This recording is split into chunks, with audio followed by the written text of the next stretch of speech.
Discussion करेंगे आज, so we do understand that how the mechanics works. ठीक है। सो आज मुदस्सिर में ज्वाइन नहीं करेंगे, सो हमारा डेवलपमेंट वाला सेशन जो है वो आज नहीं होगा। बट आपके कोई क्वेश्चन होंगे तो हम वो ले लेंगे। ठीक है जी। तो हम टोकनॉमिक्स के अंदर, अच्छा जो लास्ट में हमारा टोकनॉमिक्स हुआ था और उससे रिलेटेड जो हमने डिस्कशन की थी, उससे रिलेटेड कोई सवाल हो तो प्लीज़।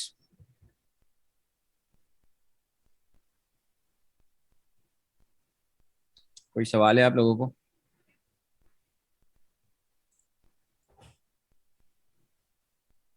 अच्छा, एक असाइनमेंट मैं आपको दे रहा हूँ, नेक्स्ट क्लास में हम इसको देखेंगे। असाइनमेंट ये है कि अगर हमें किसी सिस्टम के अंदर, नॉर्मल सिस्टम में, आप नॉर्मल सिस्टम की बात करेंगे, नॉर्मल बिजनेस, उस बिजनेस के अंदर सब मतलब ये इंडिविजुअल जो है वो सब अपना एक असाइनमेंट प्रेजेंट करेंगे। उसमें है ये कि कोई भी बिजनेस आप उठाएंगे और इस बिजनेस में आप ये देखेंगे कि वहां पे हम इंसेंटिवाइज करके यूजर को थ्रू टोकन, ठीक है, या थ्रू ब्लॉकचेन हम क्या फायदा ले सकते हैं। ठीक है। और क्या सिस्टम हम बना सकते हैं उसके अंदर। सो आपके पास जो सिस्टम है वो बहुत सारे, हमने एक एग्जांपल ली थी किसी फूड बिजनेस की। उस तरह की ही एग्जांपल लेके हम यूटिलिटी टोकन्स को किस तरह से यूज कर सकते हैं। ठीक है। तो आप लोगों को एक केस स्टडी जो है वो सबमिट करानी होगी सब लोगों को। ठीक है। उसमें से कुछ लोग जो हैं उस केस स्टडी को प्रेजेंट भी करेंगे, या हम कोशिश करेंगे कि सारी प्रेजेंट कर दें case study. This is good. तो इस केस स्टडी या असाइनमेंट का जो मकसद है वो ये है कि आप सोचें कि किस तरह से जो है आप ब्लॉकचेन को नॉर्मल बिजनेस में यूज कर सकते हैं और उसको टोकनाइज किस तरह से कर सकते हैं। सो टोकनाइजेशन इज वन थिंग। और दूसरी बात यह है कि उस टोकनाइजेशन के अंदर जो इंसेंटिवाइजेशन है वो कैसे कर सकते हैं। ठीक है। तो ये असाइनमेंट है। सो टोकनॉमिक्स के अंदर हमने ये सारी चीजें लास्ट क्लास में हमने डिस्कस की थी। ठीक है जी। कोई सवाल है? अस्सलाम वालेकुम सर। मेरा एक क्वेश्चन है इसमें कि ये जो हमने करना है ये सिर्फ हमने बिजनेस को ही देखना है या किसी और भी एरिया में हम कर सकते हैं इस चीज़ को कि किसी मिसाल के और तौर एरिया पे, में यानी जैसे एक हेल्थ डिपार्टमेंट है वहाँ पे या किसी भी हाँ ऐसे हाँ, शोबे में कर ये लें। हेल्थ भी तो आपका एक डोमेन है, बिजनेस डोमेन है, जहाँ पे आपका जब जहाँ पे आपके प्रोसेसेस यूज हो रहे हैं, तो यस, डेफिनेटली।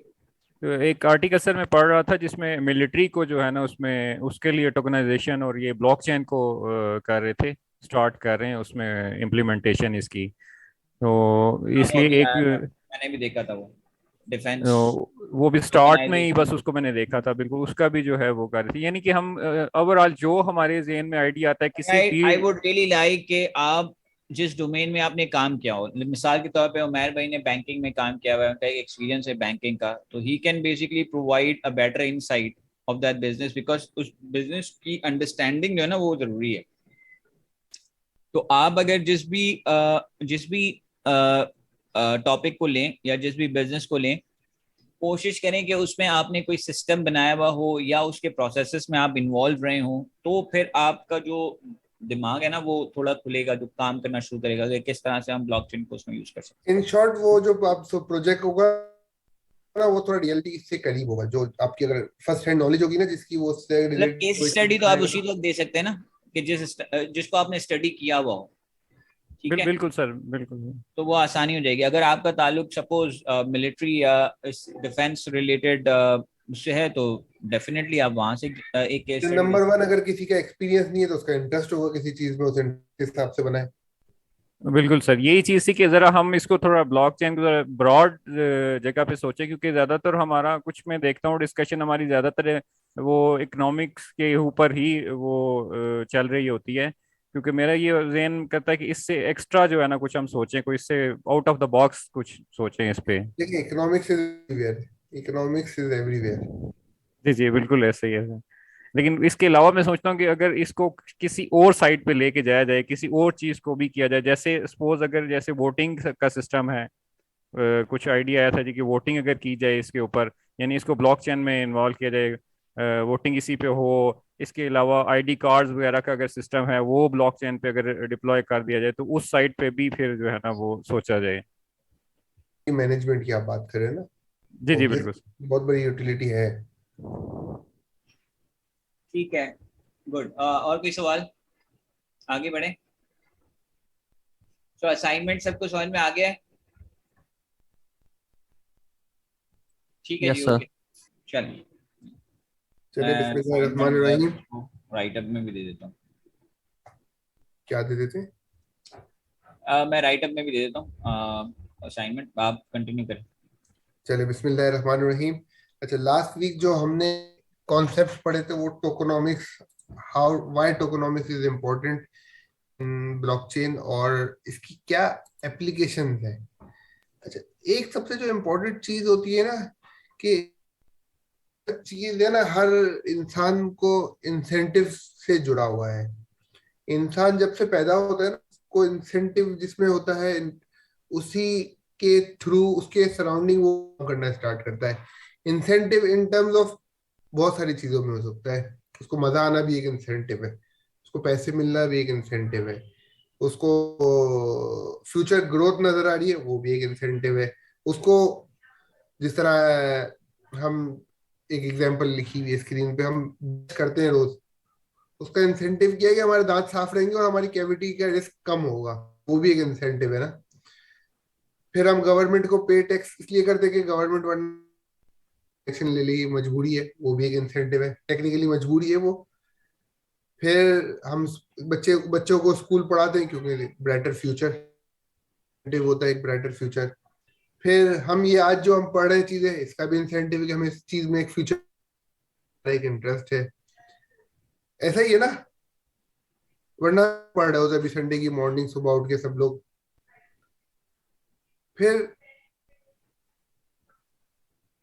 अच्छा, on the surface crypto currency are just string of numbers, mathematics, transfer value, but behind all of it in, अच्छा जितने भी बेस डाउज है, प्रोग्राम है, प्रोजेक्ट्स हैं, उसके अंदर भी सारी जो देखो इसमें दो लोग होते हैं, दो ऑब्जेक्ट होल्डर्स होते हैं, स्टेक होल्डर्स। जितने भी स्टेक होल्डर्स होते हैं ना, स्टेक होल्डर कौन कौन से तो मैं नेक्स्ट डिस्कस करता हूँ। उन सब स्टेक होल्डर्स के कुछ ना कुछ इंटरेस्ट होते हैं, उन सब के वो कुछ ना कुछ इंसेंटिव उस प्रोजेक्ट से एक्सट्रैक्ट करने की कोशिश करते हैं, भी वो उस प्रोजेक्ट के साथ जुड़े हुए हैं ना, उन सबके स्टेक्स लगे हुए हैं। इसका मतलब स्टेक्स बंदा उसमें लगाता है जहां उसको इंसेंटिव। ये बात समझ आ रही है? Yes sir.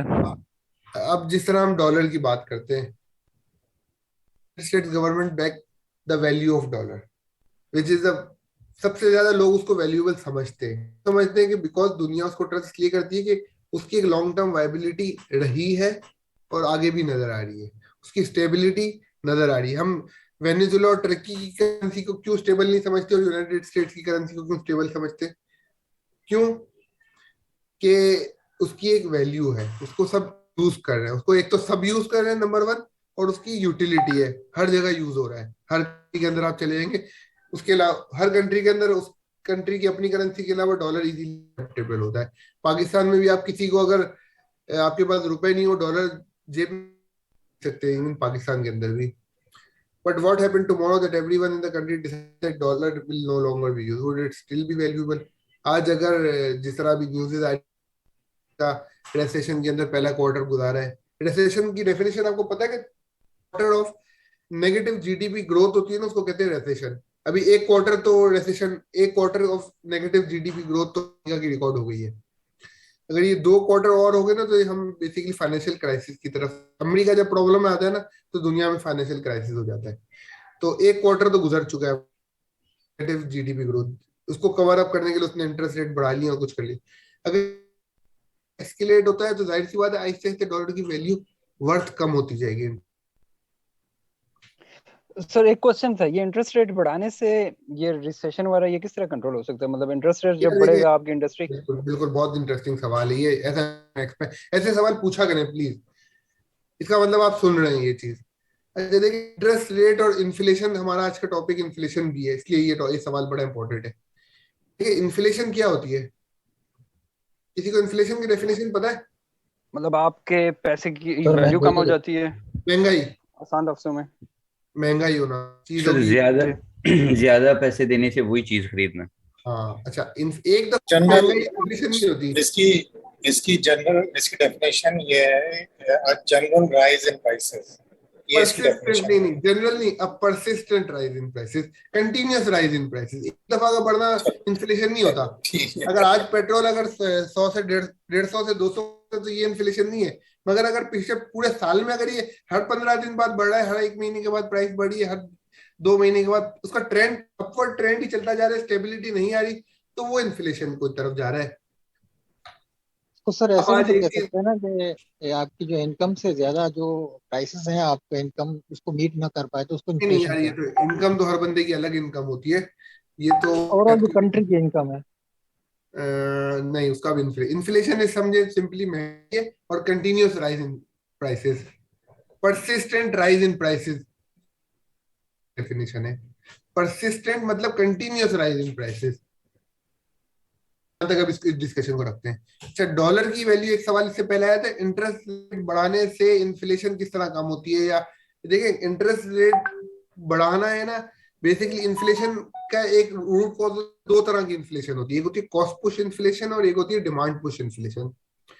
एक लोगों की डिमांड से बढ़ती है, लोगों के पास इनकम ज्यादा हो गई, डिमांड ज्यादा बढ़ गई है, स्टैंडर्ड ऑफ लिविंग कंट्री का बढ़ गया है, अब लोगों को चीज जितनी भी महंगी हो जाए लोग लेंगे ही लेंगे। जिस तरह पेट्रोल है, दूध है, नेसेसिटीज है, वो इंसान लेगा ही लेगा, और वो इंसान अफोर्ड करते जा रहा है, वो खरीदते जा रहा है। जिस तरह गाड़ियों की डिमांड बढ़ती ही जा रही है, जितनी भी गाड़ियां महंगी हो रही है तो बढ़ती जा रही है। अब क्या टूल आ गया, महंगाई तो हो गई है, अब गवर्नमेंट के पास एक टूल है कि वो इंटरेस्ट रेट कम, क्योंकि फाइनेंस पे जो गाड़ियां लोग लेते हैं वो तो रुक जाए, कम से कम उधार पे तो लेना ना स्टार्ट कर दें। जिसके पास पैसे ना हो वो उधार पे लेना स्टार्ट कर देगा। तो जब फाइनेंसिंग महंगी हो जाएगी तो अल्टीमेटली डिमांड कम हो जाती है। तो एक तरीका डिमांड कम करने का और महंगाई को रोकने का भी होता है कि जो डिमांड पुश इन्फ्लेशन है ना, वो इंटरेस्ट रेट बढ़ाने से कंट्रोल हो जाती है, अवेलेबल मार्केट में कंट्री के अंदर कम हो जाती है जब की जो इंटरेस्ट रेट है ना वो अगर बढ़ जाता है। ये बात समझ आ रही है? जी सर। जी सर। चले आगे बढ़े। बट सर सेकंडली अगर आप इसका दूसरा इफेक्ट देखें तो आपकी इंडस्ट्री की ग्रोथ भी तो इफेक्ट होती है, हाँ, वो इंटरेस्ट रेट जब आप बढ़ाते हैं इकोनॉमिक वो ग्रो, भी तो नेगेटिव। बेसिकली जो डिमांड पुश इन्फ्लेशन होती है ना, वो एक पूरी इकोनॉमी, जब इंटरेस्ट रेट बढ़ाते हैं तो पूरी इकोनॉमी पे ब्रेक लगा दें। ये जो ऑब्जेक्टिव होता है ना, वो ब्रेक लगता है और फिर उससे प्रोडक्शन कैपेसिटी पे भी फर्क आता है। आपकी बिल्कुल सही है, मगर अल्टीमेटली जब तक डिमांड पे ब्रेक नहीं लगाएंगे तो इतनी सप्लाई पीछे डिमांड क्रिएट हो गई है। अब देखें, आज अगर कोई नई सिविक का नया मॉडल रिलीज हुआ है, उसकी जो बुकिंग चल रही है ना, 8 और 9 महीने की बुकिंग चल रही है।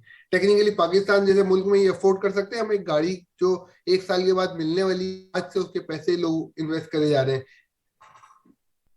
जिसकी इतनी जरूरत नहीं है मुल्क को अभी। अल्टीमेटली फिर अगर कैपेसिटी डिमांड होगी, मगर डिमांड इतनी थोड़ी कम हो जाएगी कि गाड़ियां सिविक रेडी पड़ी हुई है शोरूम पे और लोग कोई लेने वाला नहीं है, ऐसा तो नहीं है ना। जब डिमांड फर्ज करें, अभी तो जो बुकिंग 9 महीने 10 महीने की बुकिंग चल रही है ना, जब ये 1 और 2 महीने की बुकिंग पा जाएगा तो अल्टीमेटली फिर इंटरेस्ट रेट ईज अप होने स्टार्ट हो जाएंगे। मगर वो टाइम आते हैं तो भी टाइम लगेगा, इतनी डिमांड कम होती नहीं है, क्योंकि हमारे इधर सप्लाई चैलेंजेस भी बहुत हैं। Thank you sir. ऐसा नहीं है कि दूध वाले की दुकान पे दूध पड़ा हुआ है और लोग कोई खरीदार नहीं है, ग्रोसरी स्टोर भरे पड़े में इम्तियाज और ना ही नहीं आ रहा, तो हम कहेंगे यार ये नेगेटिव अफेक्ट करने लग गया है इंटरेस्ट रेट बढ़ाना। अभी तो इंटरेस्ट रेट बढ़ाने से किसी कुछ फर्क नहीं पड़ा, लोग अभी भी लोग अफोर्ड कर रहे हैं चीजें ना, क्योंकि डिमांड इतनी स्ट्रांग है। हमने यूटिलिटी बास्केट में जब चीजें कम करना स्टार्ट कर देंगे ना 20%, में ग्रोथ साइड पे इफेक्ट ज्यादा पड़ेगा, जो वैसा होगा नहीं, उस पहले फिर इंटरेस्ट रेट रिवर्स होने स्टार्ट हो जाते हैं। ये बहुत important Is it more demand based या mix different types of inflation? नहीं, हमारा बेसिकली जब भी इन्फ्लेशन आता है डिमांड पुश इन्फ्लेशन ही आता है। मगर दुनिया में जो इन्फ्लेशन आया हुआ है ना, पाकिस्तान में ज्यादातर डिमांड, दुनिया में इंसेंटिव आता है ना, वो सप्लाई शॉक्स की वजह से इन्फ्लेशन हुआ हुआ है, क्योंकि वो जो इंटरनेशनल ट्रेड में जो ट्रांसपोर्ट कॉस्ट जो बढ़ी हुई है ना, और जो चिप शॉर्टेज और ये इसकी वजह से जो कोविड में सप्लाई शॉक्स आए थे ना, वो अभी तक दुनिया पूरी नहीं कर पाया, उसकी वजह से ज्यादा चैलेंज आया है। और जैसे ही फिर दुनिया खुली है, सप्लाई स्लो थी मगर डिमांड स्लो थी। वो डिमांड इतनी स्पीड से बढ़ी, उतनी सप्लाई दुनिया में नहीं है चीजों की। जिस दुनिया की डिमांड के बाद उतनी दुनिया में माइक खुला हुआ है, प्लीज बंद।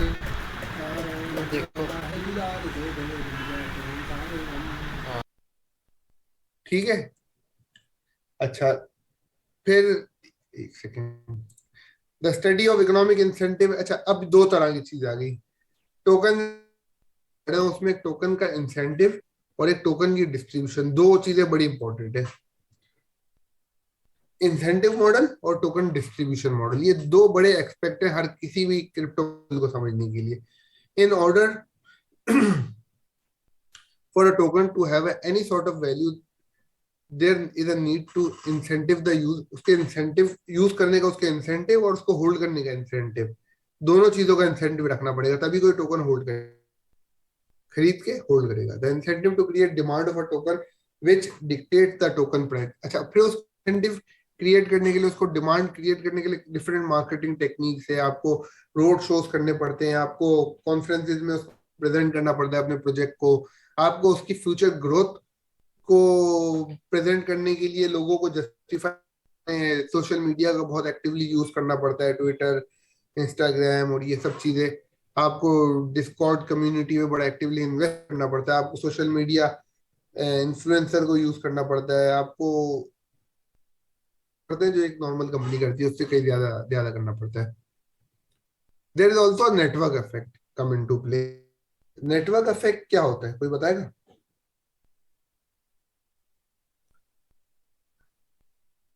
जिस तरह हमने डॉलर की बात करी थी ना, डॉलर का नेटवर्क इफेक्ट ये है कि दुनिया हर बंदा समझता है कि डॉलर इज वैल्यूएबल, इतने ज्यादा लोगों के उसकी डिमांड है, तो एक बहुत बड़ा नेटवर्क है जो डॉलर को सपोर्ट करता है। इसी तरह किसी भी टोकन को पॉपुलर होने के लिए नेटवर्क इफेक्ट होना बहुत जरूरी है। Imagine there is a new currency in the world but few और selective people have access to this currency. जिस तरह बाइनेंस पे अगर कोई चीज चली जाती है तो उस पर कितने ज्यादा लोगों का बढ़ जाता है, और कंपेरेटिवली इसके अगर वो कोई टोकन किसी छोटे एक्सचेंज पे लॉन्च होता है, बहुत कम एक्सचेंजेस पे होता है, किसी एक्सचेंज पे लॉन्च होता ही नहीं है, तो उसको कितने कम यूजर्स का एक्सेस होगा।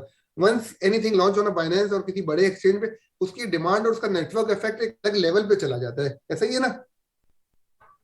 द जी more sir. Users who participate the use of currency, the more valuable the currency has. The more value the currency has. This phenomena is known as network effect, and it makes token distribution extremely important. Net are already playing out real time via Bitcoin.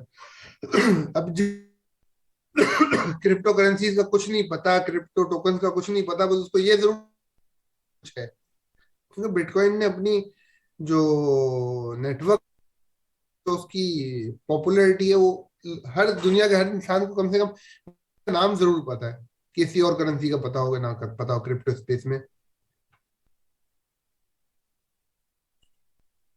जिस तरह McDonald है, सबको पता है, मैं fast food का अगर कोई नाम लेता है तो मैकडोनल्ड, केएफसी, पिज़्ज़ा हट सबसे ध्यान में उसके पहले दिमाग में यही चीज आता है, क्योंकि इन्होंने लोगों के दिमाग में एक नेटवर्क इफेक्ट डाला हुआ है। अच्छा, अब टोकन इकोनॉमिक मॉडल कितनी तरह के होते हैं? कितनी तरह के होते हैं, कोई बताएगा?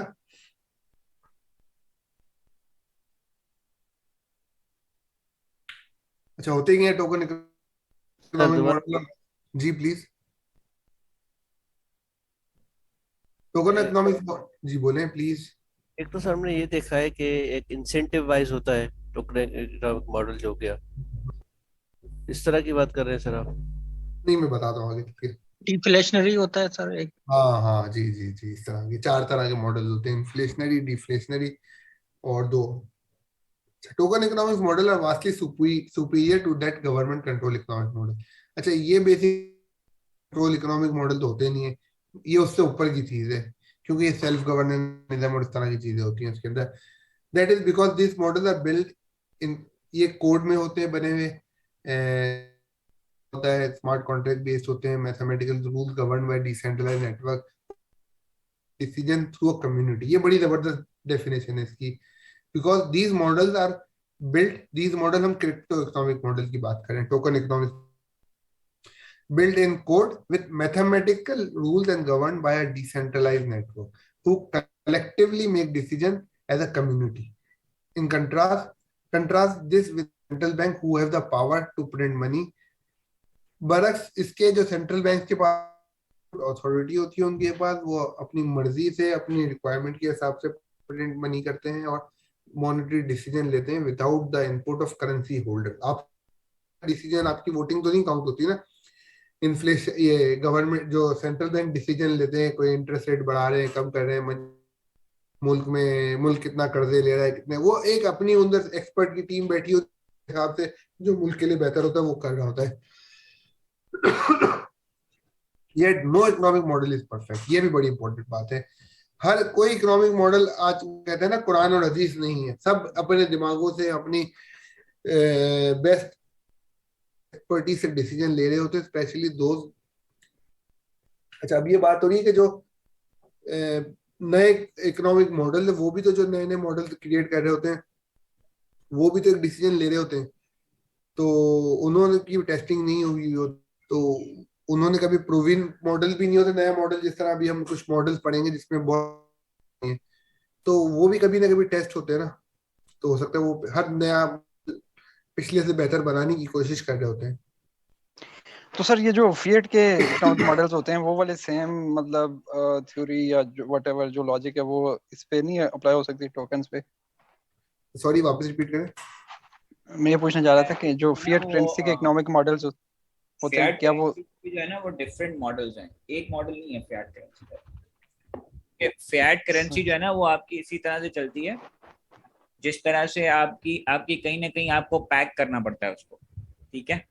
जी जी। तो उसके भी मल्टीपल मॉडल्स हैं। जिस तरह से अगर आप कुवैत की बात करें तो कुवैत के अंदर आपको पता है कि उसका जो करेंसी है वो इस वक्त कोई मेरे ख्याल से 400 रुपए की होगी, मेरे ख्याल से। क्या है इसका रेट आजकल पाकिस्तान रुपीस में? 600 की है। पाकिस्तानी तो ज्यादा होगी मेरे ख्याल में। 600 के आसपास है। 600 के आसपास है। अब अगर कुवैत का आप फिएट का करेंसी का मॉडल देखें ना तो वो मॉडल है वो बास्केट ऑफ करेंसी पे बेस कर रहा है, पैक कर रहा है अपनी करेंसी को। उसने अपनी कोई खुद की इकोनॉमी पे बेस नहीं किया हुआ, ठीक है। इसी तरह से पाकिस्तान का अगर मॉडल देखे तो वो जो है वो फ्लोटिंग मॉडल है।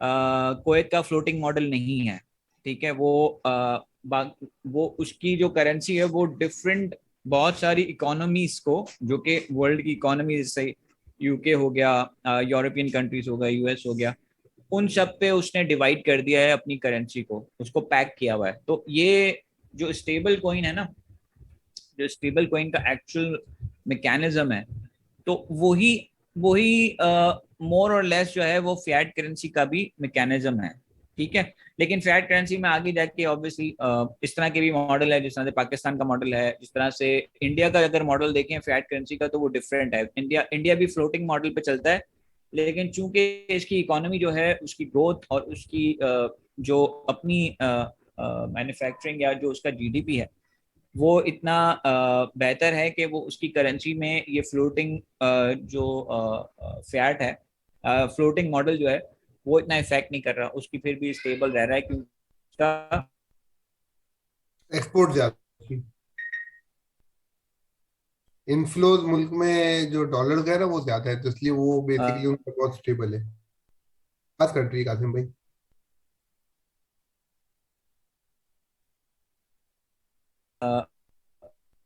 कंट्री आपकी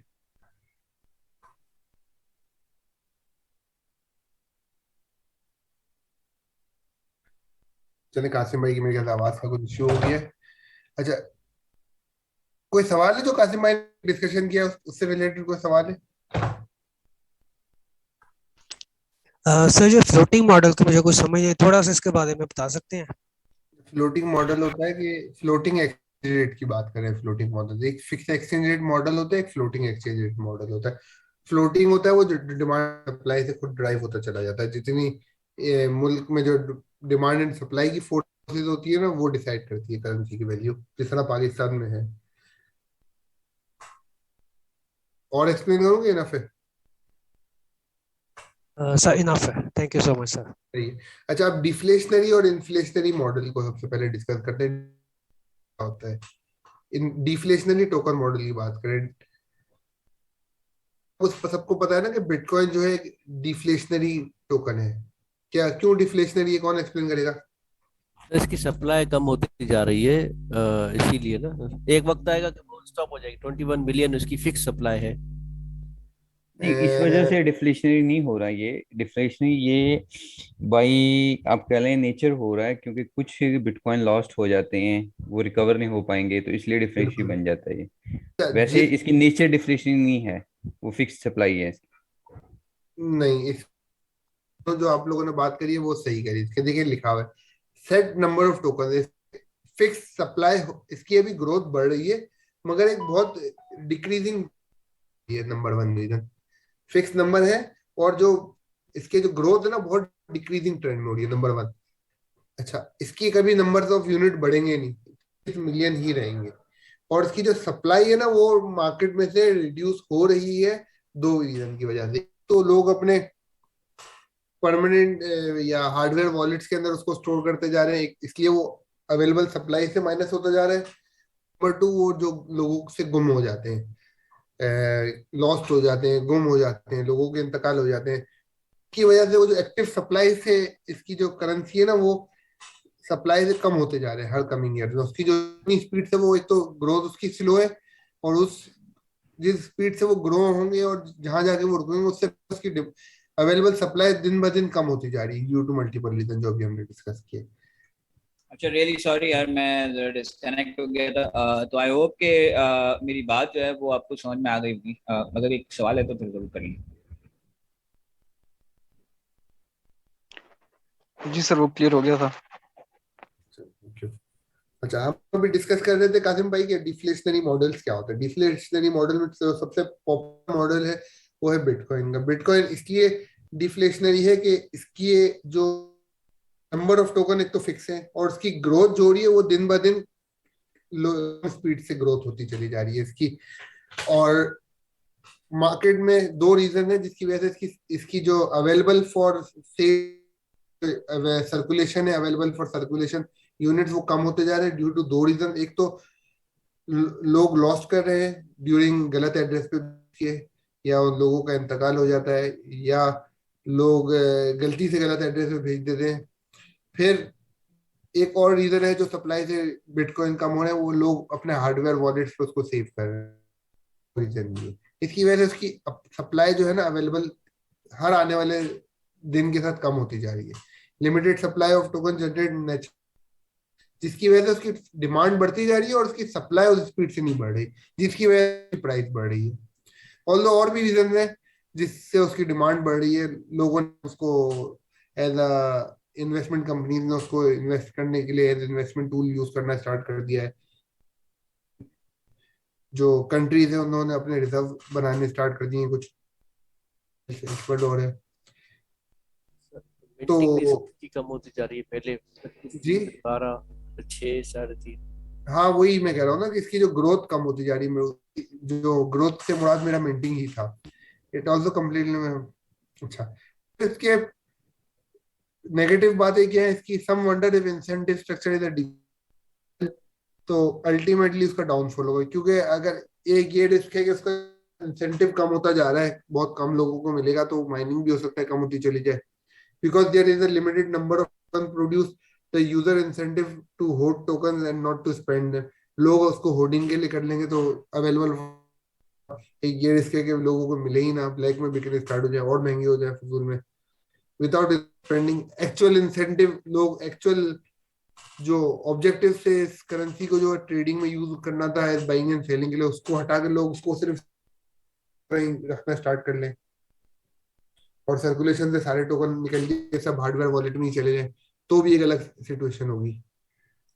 ये बात समझ आ रही है? तो सर इन शॉर्ट मतलब डिफ्लेशनरी टोकन एक ऐसा टोकन होगा जिसकी एक तो टोटल सप्लाई फिक्स हो, और secondly with passage of time उसकी मार्केट में जो सप्लाई है वो कम होती जाए। ऐसा ही है, क्योंकि डिमांड मगर बढ़ेगी। सर उसका फिक्स होना मेरे ख्याल में लाजिम नहीं है शायद। यार फिक्स इसकी एक्चुअल है ना कि बढ़े ना, कम से कम फिक्स हो, क्योंकि इसकी देखिए फिक्स से मुराद ये कि इसकी जो डिमांड है ना वो ज्यादा बढ़ रही है, उसकी जो सप्लाई है ना वो डिक्रीज हो रही है इनफैक्ट, बट स्टेबल भी नहीं रह रही, इसकी कम रहे होती जाए। 21 मिलियन अगर फर्ज करें आज, हम अज्यूम करते हैं कि आज 21 मिलियन, 2 मिलियन लॉस्ट हो गए या लोगों के इंतकाल हो गए या सप्लाई से निकल चुके हैं, एक्टिव अभी उन टोकन है। हर आने वाले साल में ये कम होते जाएंगे, बढ़ेंगे नहीं, क्योंकि लोग और रख रख के भूल जाएंगे, लोग और गलत एड्रेस पे भेजेंगे, लोगों का और इंतकाल हो जाएगा जिनके पास पड़े होंगे। तो ये अल्टीमेटली हर आने वाले साल जो सप्लाई से अवेलेबल सप्लाई से बिटकॉइन है ना वो माइनस ही होते चले जाएंगे, और उस स्पीड से ज्यादा माइनस होते चले, इतनी स्पीड से वो एक्चुअल ग्रोथ हो रही है जिनकी माइनिंग के थ्रू। ठीक है।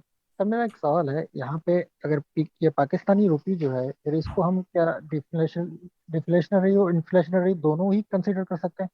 नहीं, वो तो प्योर इन्फ्लेशनरी है। मगर जो डिस्ट्रॉय भी होते हैं पुराने नोट सर, फिर वो तो वो डिस्ट्रॉय नहीं होते, वो रिप्लेस हो जाते हैं। अगर वो सरेंडर होता है ना अच्छा। तो स्टेट बैंक उतनी क्वांटिटी इशू करता है और मजीद भी इशू करता है, डबल वो करता सप्लाई से नहीं कम होता है। वो ये कहता है कि आजकल कम नहीं होता सप्लाई से। ये बिल्कुल अलग गलत परसेप्शन है आपका। और सर एक क्वेश्चन और था, देखें बिटकॉइन हो गया, वो तो एक कॉइन है, उसका पूरा प्रोटोकॉल या ब्लॉकचेन इस तरह से डिजाइन हुआ है, लेकिन अगर हमने एक टोकन बनाना है, लेट्स सपोज इथेरियम पे डिफ्लेशनरी टोकन बनाना है, तो मेरे ख्याल में वो उसके लिए फिर पर ट्रांजैक्शन पे हमें कुछ बर्निंग फी, कुछ टोकन बर्न करने पड़ेंगे, और ये वो इसी तरह से होगा मेरे ख्याल में, जी ऐसा ही जी है? बिल्कुल ठीक है। अब फिर दूसरी तरह के टोकन होते हैं इन्फ्लेशन, ने डिस्कस कर लिया। ये ऊपर मैंने एक पिक्चर भी डाली है कॉफी की वैल्यू। ये इन्फ्लेशन देखें, जो मैं कह रहा था ना, persistent rise in prices, inflation की डेफिनेशन है राइज इन प्राइसेस। तो ऊपर देखिए 1970 से हर साल एक बढ़ती चली जा रही है ना, टेक्निकली अगर देखा जाए तो ये इन्फ्लेशन है, कंटिन्यूअस राइज इन प्राइसेस। अच्छा, एक second. An inflationary token will continuously be printed over time. जिस तरह हर मुल्क की करेंसी इसी तरह हो, इन्फ्लेशनरी ही होती है, वो चाहे डॉलर हो कि पाकिस्तानी रुपया हो या सऊदी रियाल हो, विद नो कैप लिमिट। अच्छा, टोकन भी इस तरह होते हैं, बहुत सारे टोकन है जिसकी कैप लिमिट नहीं होती। कौन सा टोकन है जिसकी कैप? ईथर है one of those token. There is a variation on inflationary token with some token limited creation yearly, कुछ ईयरली होते हैं, कुछ पीरियोडिक होते हैं। जिस तरह उन्होंने अपना इशुइंग वो बनाया हुआ था, जिस तरह ईथर का आप देखेंगे मॉडल, तो उसके 15 सेकंड बाद ये टोकन बनते चले जाएंगे, मगर उसने कैप नहीं लगाया। ऐसा ही है ना? ठीक है, परपेचुइटी का मतलब हमेशा बढ़ता ही रहेगा अनफिनिटी तक। This model most closely resemble fiat currencies. ये एक्चुअल जो हमारी करेंसीज है ना मुल्कों की, उनका भी सिमिलर ही मॉडल होता है, ये कोई नया मॉडल नहीं है। Yet because code and decentralized community dictate the token model and not a central, it is more efficient and transparent। मगर ये सेंट्रल बैंक की तरह कुछ लोगों के हाथ में नहीं होता, कुछ पॉलिटिशियन या कुछ मैनेजमेंट के लोगों के, ये टोकन होल्डर्स के डिसीजन पे डिपेंडेंट हो, फुली डिसेंट्रलाइज है। यहाँ तो कोई सवाल है? अच्छा, इसकी पॉजिटिव बातें क्या है? This economic model is the most known and studied since it is close to resemble to fiat currency। क्योंकि fiat currency जो हमारी नॉर्मल मुल्कों की करेंसी है उससे रिसेंबल करता है, तो ये सबसे ज्यादा क्या हुआ मॉडल है। therefore there is a less question around this viability of this model since it has been shown to mostly work with fiat currency। fiat currencies में ये सही काम कर रहा है, तो इसको इसीलिए इसको पॉपुलर समझा जाता है। इसकी नेगेटिव बातें क्या है, इस पे कॉन्सिक्वेंसेस के क्या है? Money printers just like inflationary continuous, बस ये है कि इसको खतरा ये होता है कि चीजें फिर आपका इन्फ्लेशनरी इफेक्ट आता है और उसकी प्राइस गिरती चली जाती है, उसकी वैल्यू गिरती चली जाती है, तो डिवैल्यूएशन होती चली जाती है। ठीक है, ऐसा ही है ना कि आज जो 10 रुपए का नोट आज से 20 साल पहले जो खरीद सकता था, आज 2021 में आज वो उससे बहुत शॉपिंग बास्केट आपको नजर आ रही होगी। आज से 20 साल पहले अगर $20 से आप बहुत सारी चीजें लेते थे, तो आज 2021 में उस $20 से आप उतनी चीजें नहीं ले पाते। और मॉडल बना हुआ है जो बिटकॉइन है, कि शायद आप 2012 में बिटकॉइन से जितनी ले पाते थे, आज एक बिटकॉइन से आप बहुत कुछ ले पाएंगे। ऐसा ही है, डिफ्लेशनरी और इन्फ्लेशन मॉडल को बड़ा बेहतर उसने इन दो तस्वीरों में एक्सप्लेन किया हुआ है। कोई सवाल है? बट सर ये बिटकॉइन का 2012 में आपने थोड़ी कम चीजें रखी हुई हैं ट्रॉली में, 13 में ज्यादा, 14 में वैल्यू बढ़ती जा रही है ना दिन ब दिन। ठीक है, ओके ओके। एक बिटकॉइन के आप कुछ नहीं ले सकते थे ना शुरू में, फिर साथ साथ वो अभी प्राइस बढ़ गई है। Thank you sir. तीसरी तरह का जो मॉडल है वो है डुअल इकोनॉमी। सर मेरा एक क्वेश्चन था। जी प्लीज। ये हम अपने टोकन के लिए कैसे चूज करें कि हमारे टोकन के लिए कौन सा सूटेबल होगा मॉडल? जो पहले तो आपको समझना पड़ेगा ना आपको वो मॉडल क्या, आप यूटिलिटी क्या क्रिएट करना चाह रहे हैं। वाली बात पढ़ेंगे ना कुछ स्लाइड्स के बाद। तो पहले आपको एक अपना इंसेंटिव मॉडल समझना पड़ेगा, आप क्या बनाना चाह रहे हैं। यूटिलिटी टोकन है आपका, करेंसी टोकन है आपका, किस तरह का टोकन है आपका, प्लेटफॉर्म किन तरह के स्टेक को फैसिलिटेट करेगा, यूजर्स होंगे ना, किस तरह के यूजर्स होंगे, फिर उन यूजर्स को जिस तरह फायदा किस तरह पहुंचाएंगे कि सारी जो स्टेक होल्डर्स हैं, इन्वेस्टर्स हैं, यूजर्स हैं, वैलिडेटर्स हैं, होल्डर्स हैं, ये सब स्टेक होल्डर्स को सबके लिए विन विन सिचुएशन किस तरह के मॉडल में होगी, क्या यूटिलिटी आप क्रिएट करना चाह रहे हैं। फिर उस यूटिलिटी पे डिपेंड करेगा ना कि वो कौन सा मॉडल फिट होता है। Right sir, thank you. Silos में इस पे आप किसी भी एक चीज पे आप डिस्कशन नहीं कर सकते। कासिम भाई correct me if I am wrong.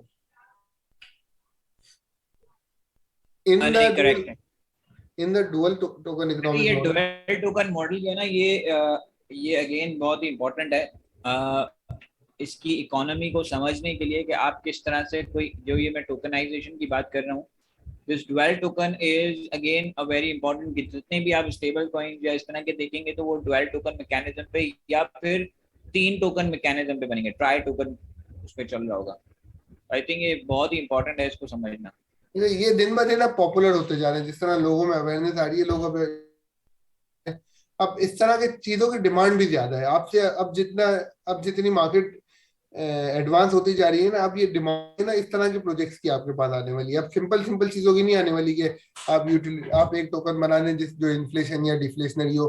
अब ये दुनिया उससे अब आगे बढ़ती जा रही है। अब ज्यादा कॉम्प्लेक्स सिनेरियोज बन रहे हैं, ज्यादा पॉपुलर चीजें बनाने की कोशिश कर रहे हैं, क्योंकि जो ज्यादा इनोवेटिव प्रोडक्ट बनाएगा वो सबसे ज्यादा इंसेंटिव लेगा आज की दुनिया में। सही है। In dual token economic model there are 2 distinct token. 2 तरह के टोकन होते हैं। एक सिंगल ब्लॉकचेन यूज कर रहे होते हैं, जो वो दोनों टोकन टू एक बेटर इकोनॉमिक स्ट्रक्चर बनाने के लिए। Many projects in this model opt to have one, एक टोकन की तरह क्रिएट स्टोर ऑफ वैल्यू का फंक्शन देते हैं और दूसरे को यूटिलिटी टोकन बनाते हैं। एक बेसिकली एसेट टोकन बनाते हैं उसी ब्लॉकचेन के अंदर। This give investor incentive to hold store of value. तो पैसे जो इन्वेस्ट हो रहे होते हैं ना, वो एसेट टोकन में हो रहे होते हैं, और यूटिलिटी टोकन से वो यूटिलिटी उस प्लेटफॉर्म की क्रिएट कर रहे होते हैं। देखिए, किसी भी इकोनॉमिक वायबिलिटी किसी भी प्लेटफॉर्म की क्रिएट करने के लिए उसमें फंड्स की भी तो कलेक्शन की जरूरत है। एक टोकन से आप फंड्स कलेक्ट होंगे, दूसरे से आप उसकी सर्विसेज ऑफर करेंगे। इन शॉर्ट, ये बात समझ आ रही है? ये जो मैं रिपीट कर दूं प्लीज सर, रिपीट कीजिए प्लीज। देखिए, कोई भी आप कंपनी बनाते हैं तो 2 काम आपको करने होते हैं ना। आप सर्विसेज ऑफर कर रहे होते हैं, मगर उस सर्विसेज को ऑफर करने के लिए आपको कुछ कैपिटल भी चाहिए होता है, कुछ उसको पैसे भी उस ऑर्गेनाइजेशन को खड़ा करने के लिए। कोई ऑर्गेनाइजेशन विदाउट फंड्स तो काम नहीं कर सकती ना, या कर सकती है? नहीं कर सकती। टोकन की वर्थ या आप उसको बहुत सारे लोग खरीदेंगे, प्रोजेक्ट में इन्वेस्ट करेंगे, फिर आप उसको सर्विसेज ऑफर करेंगे ना। वो सर्विस तब ऑफर करेंगे जब उनको लगेगा कि उनका जो यूटिलिटी टोकन है वो ऐसी सर्विस दे रहा है या ऐसी सर्विसेज दे रहा है कि जिसकी डिमांड मार्केट में है, तो उसलिए लोग उसमें इन्वेस्ट करेंगे। तो एक 2 टोकन पेयर नॉर्मली एक एसेट टोकन होता है और दूसरा जो होता है वो यूटिलिटी टोकन होता है। एसेट टोकन में इंसेंटिव लोगों को ये होता है कि वो स्टोर ऑफ वैल्यू होता है, उसमें लोगों को लगता है कि उसकी वैल्यू बढ़ेगी फ्यूचर में, तो लोग उसको खरीद के उसको इन्वेस्ट करने के पर्पज के लिए लॉन्ग टर्म के लिए होल्ड कर रहे होते हैं, और जो दूसरा टोकन होता है उसको यूटिलिटी के लिए ट्रेड कर रहे होते हैं, या वो बेसिकली उस प्लेटफॉर्म में जो इंसेंटिव दिए जा रहे होते हैं वो दूसरे यूटिलिटी टोकन की फॉर्म में दिए जा रहे होते हैं। हो सकता है वो डिविडेंड उस फॉर्म में दिए जा रहे हो, उसको इंसेंटिव दिए जा रहे हो, या तरह गेमिंग प्लेटफॉर्म्स होते हैं। अभी हम इसी का नेक्स्ट स्लाइड पे एक और डुअल इकोनॉमिक में एक्सी इन्फिनिटी गेम है, उसका थोड़ा सा डिस्कस करेंगे। इसकी तो एग्जांपल है बस फिएट करेंसी में। मैं बता रहा हूँ, ये मैंने एक ऑक्सी इन्फिनिटी गेम की एग्जांपल लगी है, और 2 एग्जांपल वेट और ऑन्टोलॉजी भी प्लेटफॉर्म बहुत बहुत पॉपुलर है आजकल। जितने नए ब्लॉकचेन आ रहे हैं ना, नए प्लेटफॉर्म आ रहे हैं, ये डुअल टोकन इकोनॉमिक्स के मॉडल को ही यूटिलाइज कर रहे हैं, और इसकी बहुत ज्यादा फंक्शनैलिटी से बन सकती है। Creating 2 tokens for distinct user may be the best economic incentive model for cryptocurrency as it separates financial incentive for utility। दोनों तरह के आप ज्यादा लोगों को कैप्चर कर सकते हैं, जिसको सिर्फ इन्वेस्ट करना हो उसको आप ऐसे टोकन बेचें, जिसको उस प्लेटफॉर्म को यूज करके से बेनिफिट्स लेने हो, या जो सर्विसेज आप ऑफर कर रहे हो उससे वो एंजॉय करना हो, या वो उससे मुस्तफीद होना पड़े, तो वो यूटिलिटी टोकन में इन्वेस्ट करेगा, यूटिलिटी करेगा। इसमें नेगेटिव ये बात है कि ये थोड़े कॉम्प्लेक्स इन नेचर होते हैं, एक एवरेज बंदे को समझने में और समझाने बहुत मुश्किल होती है इस तरह के कॉम्प्लेक्स मॉडल्स को, और किस टोकन को होना है और किस में रिटर्न करते हैं, ये जरा फिर लोगों के लिए चैलेंज बन जाता है। तो सर ये जो ड्यूअल टोकन मॉडल है, मतलब इसे हम इस तरह से समझ सकते हैं कि ये लेट्स सपोज इन्वेस्टर के लिए एक अलग टोकन होगा जिसने सिर्फ इन्वेस्टमेंट करनी है, और जो डेवलपर है या जो नेटवर्क का यूजर है उसके लिए उन्होंने एक अलग टोकन दिया हुआ है, ताकि ज्यादा ऑडियंस को कैप्चर कर सके, ज्यादा लोगों को मंजन दे सके इनफैक्ट, ताकि जो है मतलब अगर जो यूटिलिटी टोकन है उसकी प्राइस मतलब बहुत ज्यादा इंक्रीज वगैरह भी ना हो, नेटवर्क भी एक्सेसिबल रहे। बिल्कुल, या कॉम्बिनेशन Thank you, कर sir. सकते हैं। अच्छा, a great example is Axie Infinity. Axie Infinity का सबने सुना है? जी सर।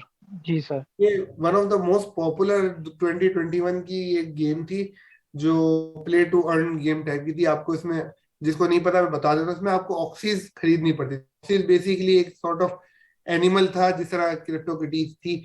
ये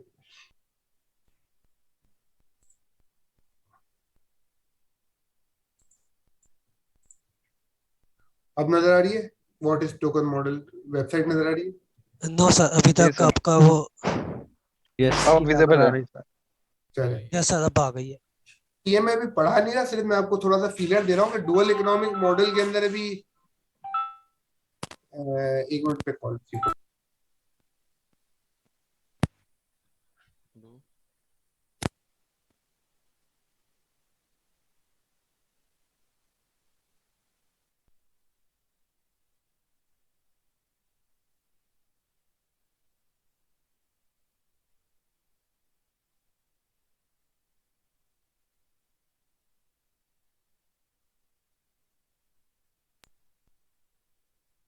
चले, सही है। डुअल, सॉरी एक मेरी कॉल आ गई थी।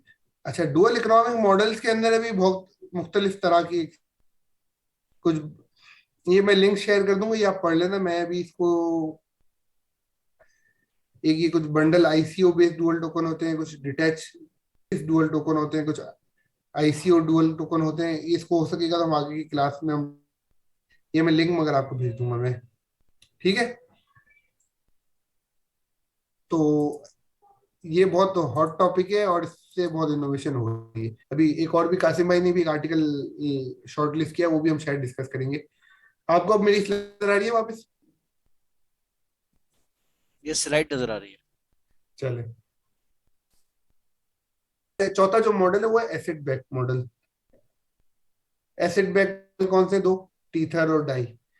डाई एक्चुअल सेंट्रलाइज मॉडल है, और यूएस है, और डाई डिसेंट्रलाइज है। ये तो हम डिस्कस कर चुके हैं ना। सम क्रिप्टोकरेंसी, एक और है यूएसटी जो आजकल लूना में चल रहा है या सोलाना में चल रहा है, यूएसटी। वो तो खत्म हो गया, खत्म हो गया। ना लिल्लाहि व इन्ना इलैहि राजिऊन। वो भी हमने डिस्कस किया था रात को, आप में से बहुत सारे लोगों ने ज्वाइन किया था। बहुत अच्छा हमने डिस्कशन किया था यस्टरडे उस पे। सर उसकी वीडियो मिल जाती तो हमें। वीडियो नहीं है, वो जो लोगों ने नहीं ज्वाइन किया उसने खो दिया होगा। आप तो करेंगे कभी और उसको डिस्कस। आप जिन्होंने अटेंड करा आप उनसे लीजिएगा। Some currencies have chosen back their asset to another popular model है कि किसी एक तो एसेट बेस्ड टोकन बनाने के लिए कि एक्चुअल आप उसको कोलेटरलाइज रखें किसी एसेट को। अब वो फिजिकल एसेट भी हो सकता है। वो अभी मैं किसी एक प्रोजेक्ट को देख रहा था, अब रियल स्टेट बैक भी प्रोजेक्ट आने स्टार्ट, यूटिलिटी एसेट बैक उनकी या यूजर्स उनकी कैन। बैकिंग पे रियल एस्टेट होगी। हाँ यस, रियल की वो यूनिट्स बना के सेल करें। एक में प्रोजेक्ट पे मैंने देखा है इसको, अभी वो लॉन्च होने वाला है। कर रहे हैं सर, बहुत सारे ऑपरेशनल है यहाँ पे यूएसए में खासतौर पे। यूटिलिटी है the most well known and high अच्छा ये पॉपुलर भी है सबसे ज्यादा और सबसे ज्यादा कंट्रोवर्शियल भी है यूएसटीडी टीथर का जो एसेट बेस्ड प्लेटफॉर्म है, विच जो क्लियर है कि उसके पास एक्चुअल एसेट यूएस डॉलर उसके सेंट्रलाइज वॉलेट्स में पड़े हैं जितने वो इशू करता है। With the right transparency, asset-backed token can create stable digital asset, which can remove unwanted volatility in cryptocurrency. ये उसका बड़ा पॉजिटिव है, मगर अभी ऐसा हो नहीं रहा, इतने ट्रांसपेरेंट नहीं है इन दिस मॉडल। मगर ये इसके डीप में यही बात लिखी हुई कि बहुत सारे जो टीथर है वो इतना है नहीं, और उसकी जो सप्लाई ऑफ टोकन है वो एक्चुअल रिजर्व से बहुत ज्यादा हो चुकी है। ठीक है, यहाँ तक कोई सवाल है? अच्छा, ये बातें सारी जितनी हम डिस्कस करें ये सब हम किसी ना किसी फॉर्म में पढ़ ही चुके हैं। अभी हम जरा उसको सीक्वेंस में पढ़ रहे हैं, टोकोनॉमिक्स के जुमड़े में पढ़ी जा रही हैं चीजें। अच्छा, बिल्ड थोड़ा सा दोबारा करें, ये फोर्थ जाली जो आपने की है इकोनॉमी एसेट बेस्ड।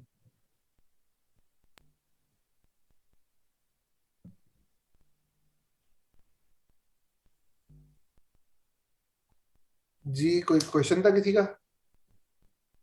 सर ये यूएसडीटी जो कंट्रोवर्शियल है इतना कि इसकी ऑडिटिंग वगैरह नहीं हो रही और ये वो मतलब ये इतना पब्लिक मतलब बड़े लार्ज लेवल पे इस पे इन्वॉल्व है, तो कोई इस तरह के लॉज वगैरह नहीं है जो उनको मतलब कह सकेंगे भाई आपने बाइला इसकी ऑडिटिंग करवानी है ये वो ऐसा कुछ?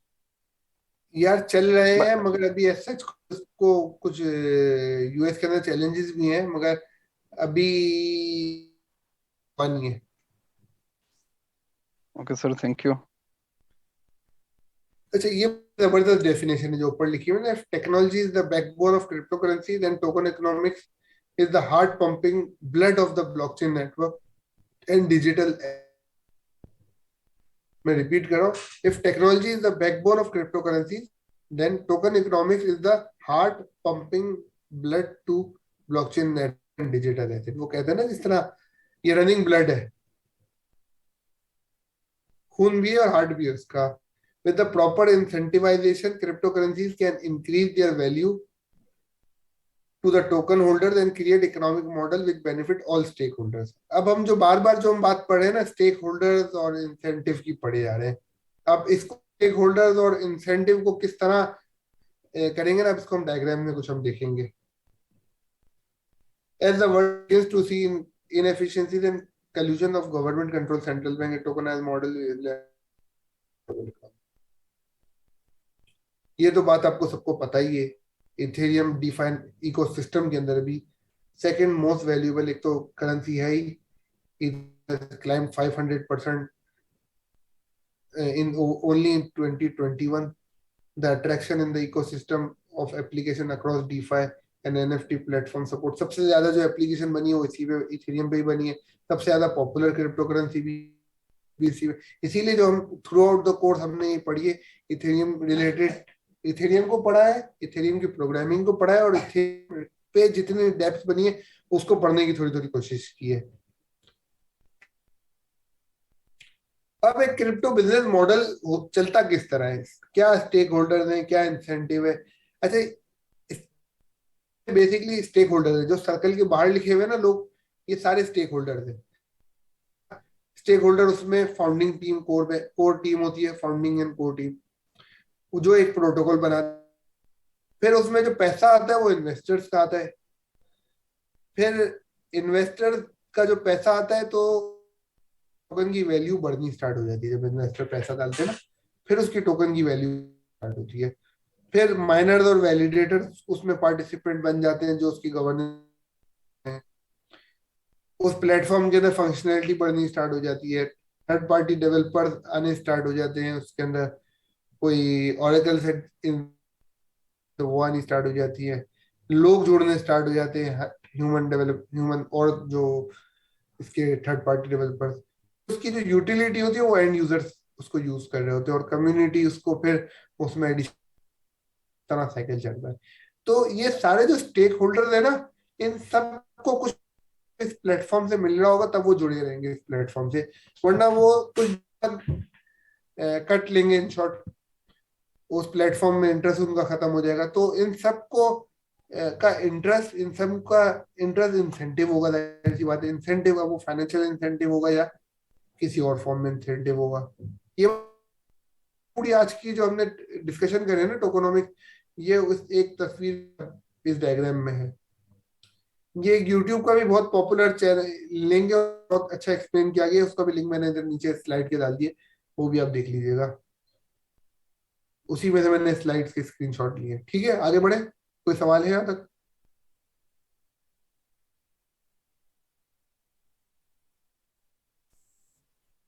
सर ये रेप ईथर जो होता है, रेप ईथर, ये ज्वेल में आते हैं? किसमें आता है? रेप ईथर या किसी की तरह टोकन होते हैं, रेपिंग के लिए कहते हैं हमें कस्टमर्स। यार वो यार यही बेसिकली है सर। डेरिवेटिव्स होता है। वो एक तरह का एक्चुअल एसेट के ऊपर आप दूसरा एसेट बनाते हैं, जिसकी वैल्यू उस एसेट से ड्राइव हो रही होती है ना। ऐसा ही है, वो डुअल नहीं होता जहां तक मेरी नॉलेज है। काजिम में करेक्ट में फाइव रॉन्ग। शायद वो सर ऐसा तो नहीं होता कि आपने, अगर आपका पास बीएनबी है उसके बीएससी चेन के ऊपर, तो आपने किसी और चेन के ऊपर लेके जाना है तो फिर उसको रैप कर देते हैं किसी टोकन के साथ, हाँ, उसकी वैल्यूज आर सेम। ड्राइव होती है ना। हाँ, मगर उसकी वैल्यू उस एक्चुअल टोकन से ड्राइव हो रही है ना। हाँ जी, बिल्कुल सेम होती है वो, मगर सिर्फ वो वो होता है ब्लॉकचेन अकेला डिफरेंट है। टोकन ही, वो दो टोकन का पेयर नहीं होता वो। सही है, जी जी। उसमें कोई उसी को दूसरा टोकन रिप्रेजेंट का कोई करता है सर। हाँ जी। बिल्कुल, वो उसी को रिप्रेजेंट करता है जिससे हाँ, मगर कन्वर्ट वो हुआ है। अकेला होता है, वो सिंगल टोकन, वो एसिड टोकन की क्लास हो सकती है। तो हो सकता है वो रिजर्व में वो रख रहा हो, अगर तो एसिड बेस्ड टोकन हो जाएगा वो। पाले समझ आ रहा है सबको? अब ये देखते हैं मेकर डाउ। इसमें कौन कौन स्टेक होल्डर्स हैं?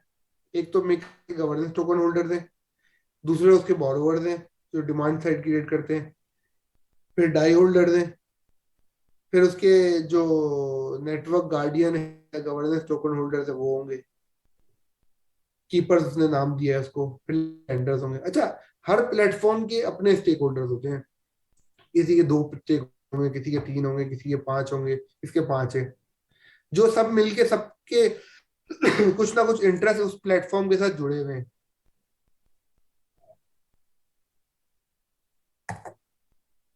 ठीक है, फिर नेक्स्ट, यूनिस्वैप में 3 तरह के स्टेक होल्डर्स होते हैं, एक बायर्स होते हैं, एक सेलर्स होते हैं और एक लिक्विडिटी प्रोवाइडर। ऐसा ही है। फिर कंपाउंड की बात करें तो कंपाउंड के अंदर 4 तरह के टोकन होल्डर हैं, जिन्होंने फाइनेंशियल कैपिटल इनिशियली दिया है। फिर वो बोरोवर्स हैं, लेंडर्स हैं।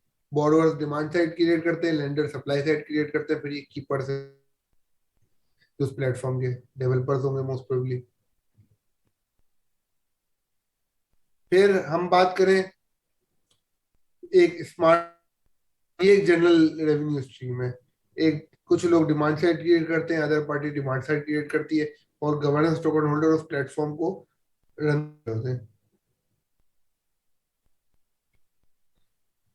जिस तरह सप्लायर और सेल डिमांड सप्लायर, जिस तरह फर्ज करें सर्विसेज ऑफर करने का कोई प्लेटफॉर्म हमने बनाया है फाइवर टाइप का अगर, तो उसमें क्या होगा, कोई सर्विसेज खरीदने वाला होगा, कुछ कुछ लोग सर्विसेज बेचने वाले, और गवर्नेंस टोकन होल्डर दोनों को मॉनिटर कर रहे होंगे और दोनों की सर्विसेज को के ईमानदारी से ऑफर्ड हो जाए, और वो अपना कमीशन चार्ज करता रहेगा उस प्लेटफॉर्म पे। ठीक है, ये बात आ रही है। फिर अकाउंट को और थोड़ा देखें तो डिपॉजिटर्स होंगे जो उस होंगे, फिर बोरोवर्स होंगे जो प्लेटफॉर्म से लोन ले रहे होंगे, और इंटरेस्ट पे और कंपाउंड को शेयर उसका शेयर मिलता चले जाएगा 1% फीस की फॉर्म में। ठीक है, फिर ब्लॉकचेन इकोसिस्टम की मजीद बात करें तो फिर लेयर 1 लेयर 3 वाला सिनेरियो आ जाता है। ये कौन एक्सप्लेन करेगा मुझे, क्योंकि मैं इसको एक्सप्लेन नहीं करने वाला।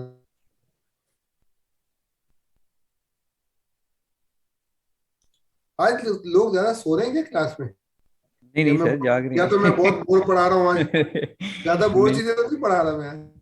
सर, ये जो समझ आ रही है उसमें इस तरह से है कि जो बोर्ड बॉटम के ऊपर है वो लेयर 0, जिसके अंदर इंफ्रास्ट्रक्चर क्रिएट हो रहा है, हार्डवेयर वॉलेट्स और नेटवर्किंग हो रही है। इसमें आप कह लें कि डेवलपर्स वगैरह इन्वॉल्व होते हैं, इंफ्रास्ट्रक्चर के डेवलपर, स्मार्ट कॉन्ट्रैक्ट के नहीं। तो ये लेयर 0 पे आ जाती है। फिर उसके बाद एल्गोरिदम यूज हो रही है, कंसेंसस हो रहे हैं जिसके ऊपर अब वो हम चेक कर रहे हैं कि ये जो हमने इंफ्रास्ट्रक्चर बनाया है या ब्लॉकचेन बनाई है उसमें कौन सा कंसेंसस यूज होगा, प्रूफ ऑफ वर्क होगा या प्रूफ ऑफ स्टेक या वट एवर जो भी है, वो वाली लेयर आ जाएगी। Compute I don't know sir इसका क्या मतलब है 1.5 का, ये मैंने फर्स्ट टाइम थी। कैलकुलेशंस वगैरह होंगी। और फिर क्लाइंट यूजर इंटरफेस। अच्छा, ये बेसिकली इसके स्टेप्स कह लें, ये वो वाली लेयर्स नहीं है कि वो जो लेयर 2 सॉल्यूशन जिस तरह सोल और जी पोलका जी जी वाली बिल्कुल। चीज नहीं है। ये बेसिकली बता रहा है कि स्टेप्स क्या है एक प्लेटफॉर्म को खड़ा करने के लिए। खड़ा करने के फिर उसके बाद डेवलपर्स का काम आ जाएगा, जैसे कि हम लोग कर रहे हैं, स्मार्ट कॉन्ट्रैक्ट्स बना रहे हैं, लॉजिक्स लिख रहे हैं, बिजनेस लॉजिक्स बना रहे हैं। तो उसके बाद फिर जो है फाइनल जो एंड यूजर्स हैं वो आ जाएंगे, जिसमें आपके क्लाइंट्स होंगे, जो भी उससे बेनिफिट ले रहा होगा, उसको यूटिलाइज कर रहा होगा, तो वो आ जाएगा। ये इसके स्टेप्स होंगे इस तरह से। तो इस अभी तक इतना पढ़ने से हमें ये समझ आया कि एक जो हम टोकन बना देते हैं ERC का, एक्चुअल जब हम टोकनोमिक्स पढ़ने बैठते हैं या कोई ब्लॉकचेन पे स्टडी करें, वो फार बियॉन्ड द टोकन बनाने से एक बहुत बड़ी चीज है वो, जिसकी वजह से हमने ये जो टीम्स आप देख रहे हैं ना, इतने सारे सारे लोगों की टीम बना दी है। ये एक बंदे का कुछ, कोई अकेला बंदा कुछ नहीं कर सकता। इसमें आपको टीम कोलैबोरेशन और मिलके काम करना है। मुख्तलिफ माइंडसेट के लोग और मुख्तलिफ स्पेशलिस्ट के लोगों की मदद से आप कोई चीज बना पाएंगे। वो कहते हैं ना, कोलैबोरेशन एफर्ट्स से कोई चीज बनेगी। मुख्तलिफ माइंडसेट के मुख्तलिफ लोग मुख्तलिफ काम करेंगे तो कुछ जाके एक बड़ा प्रोजेक्ट बन सकता है। अकेला बंदा सब कुछ नहीं कर सकता।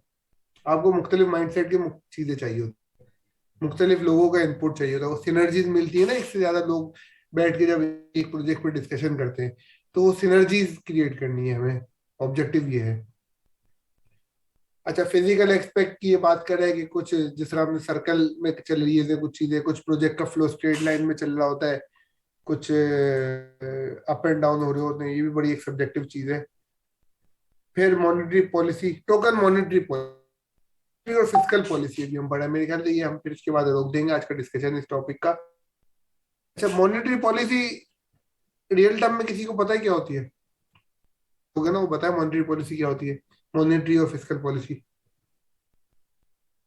मेरे ख्याल में कितने नोट्स इशू होंगे, इस तरह की चीजें होती है मॉनेटरी नहीं, मैं जनरल फाइनेंस इकोनॉमी के अंदर जो मॉनेटरी पॉलिसी फिजिकल पॉलिसी होती है वो क्या होती है?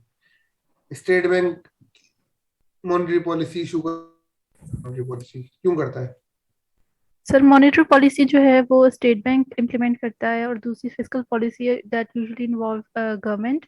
मॉनेटरी पॉलिसी के डिफरेंट टूल्स होते हैं जो कि यूज़ होते हैं इन्फ्लेशन या डिफ्लेशन को कंट्रोल करने के लिए, और मुल्क के अंदर जो मॉनेटरी सिस्टम है उसको स्टेबल रखने के लिए। अब जो मॉनेटरी पॉलिसी है ये आमतौर पर I think after every 2 months जो है ये इशू की जाती है बाय द स्टेट बैंक। और इसके जो टूल्स हैं वो लाइक इंटरेस्ट रेट है, डिस्काउंट रेट, बैंक रेट, इसके ज़रिए ये मुल्क के अंदर जो मनी सप्लाई है उसको कंट्रोल किया जाता है to make a stable system.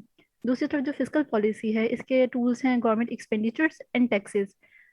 जब मुल्क के अंदर फॉर एग्जांपल इन्फ्लेशन है, इन्फ्लेशन को कंट्रोल करने के लिए गवर्नमेंट जो है वो अपने एक्सपेंडिचर्स को रिड्यूस कर देगी और टैक्सेस को इंक्रीज कर देगी, और in case of deflation opposite happens. तो इस तरह से गवर्नमेंट जो है वो इन दो टूल्स को बहुत अच्छा एक्सप्लेन करा। अच्छा, आपने 2 वर्ड यूज करे, एक मॉनेटरी पॉलिसी के टूल्स आपने 2 नाम लिए, एक डिस्काउंट रेट और दूसरा मॉनेटरी पॉलिसी रेट। इसको थोड़ा करें। सर एक मैंने बोला है डिस्काउंट रेट और एक है बैंक रेट, ठीक है।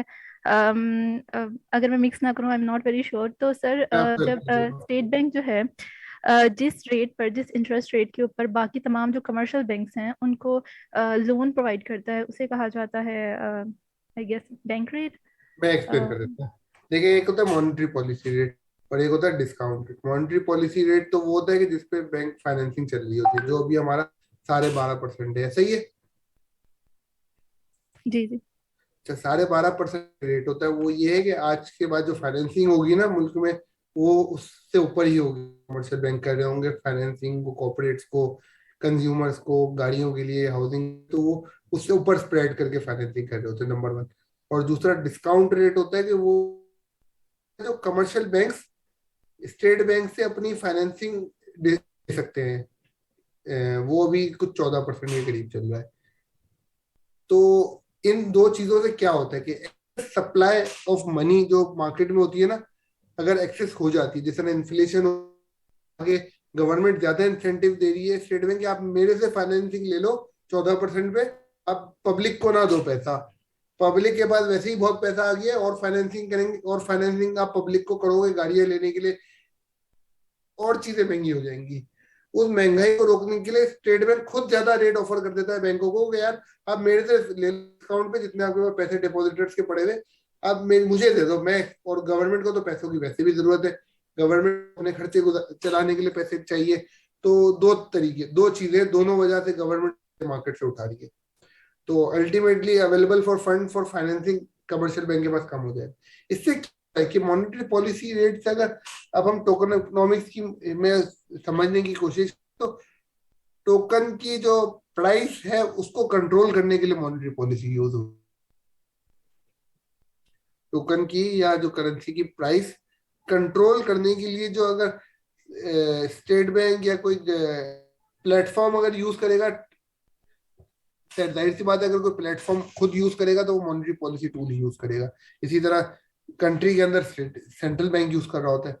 मॉनेटरी पॉलिसी रेट, उमर भाई, अगर किसी बिजनेस की मॉनेटरी पॉलिसी बनानी है, ठीक है, की मॉनेटरी पॉलिसी नहीं होगी, उस जो सप्लाई ऑफ यूनिट्स होंगे ना, या उस करेंसी या उसकी प्राइस, उस टोकन की मॉनेटरी पॉलिसी होगी। जिस तरह वो देखिए, एक बिजनेस है, वो कोई ना कोई वैल्यू क्रिएट कर रहा है, ठीक है, उसकी कोई ना कोई वैल्यू प्रोपोजिशन है, उस वैल्यू के ऊपर आप टोकन बना रहे हैं, ठीक है, और कहीं ना कोई उसकी जो एक्टिविटीज हैं उसकी बेस पे टोकन की वैल्यू जो है वो डिसाइड होगी, तो उसकी मॉनेटरी पॉलिसी तो कोई होनी चाहिए ना।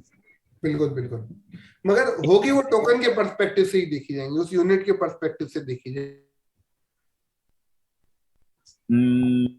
तो बेसिकली अगर मैं इसको इस तरह से कहता हूँ कि मुझे कोई टोकन डिजाइन करना है किसी बिजनेस के लिए, तो उस टोकन की डिजाइन में इसकी मॉनेटरी पॉलिसी भी आएगी, राइट? नंबर वन चीज होगी, उसकी पॉलिसी है ये।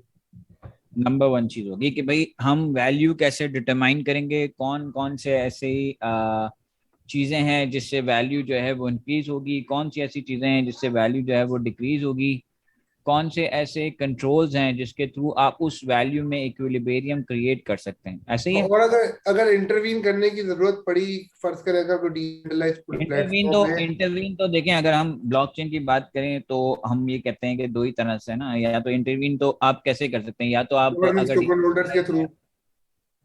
सॉरी, आवाज आपकी फिर कट गई, आवाज आपकी कट रही है। मैं ये कह रहा हूँ कि अगर डिसेंट्रलाइज है तो वो तो वोटिंग के थ्रू होगा। बिल्कुल बिल्कुल। और अगर सेंट्रलाइज है तो फिर तो आप कुछ भी कर सकते हैं, सेंट्रलाइज है तो सेंट्रलाइज के अंदर तो वैसे भी ब्लॉकचेन की सारी जो एक इसको क्या है, जो वर्किंग है वो सारी चेंज हो जाती है। अगर आप किसी बिजनेस की डिसेंट्रलाइजेशन की बात करें तो उसके अंदर मैं ये कह रहा हूँ कि ये वाली जो मॉनेटरी पॉलिसीज हैं उसका क्या डिजाइन बनेगा, मतलब।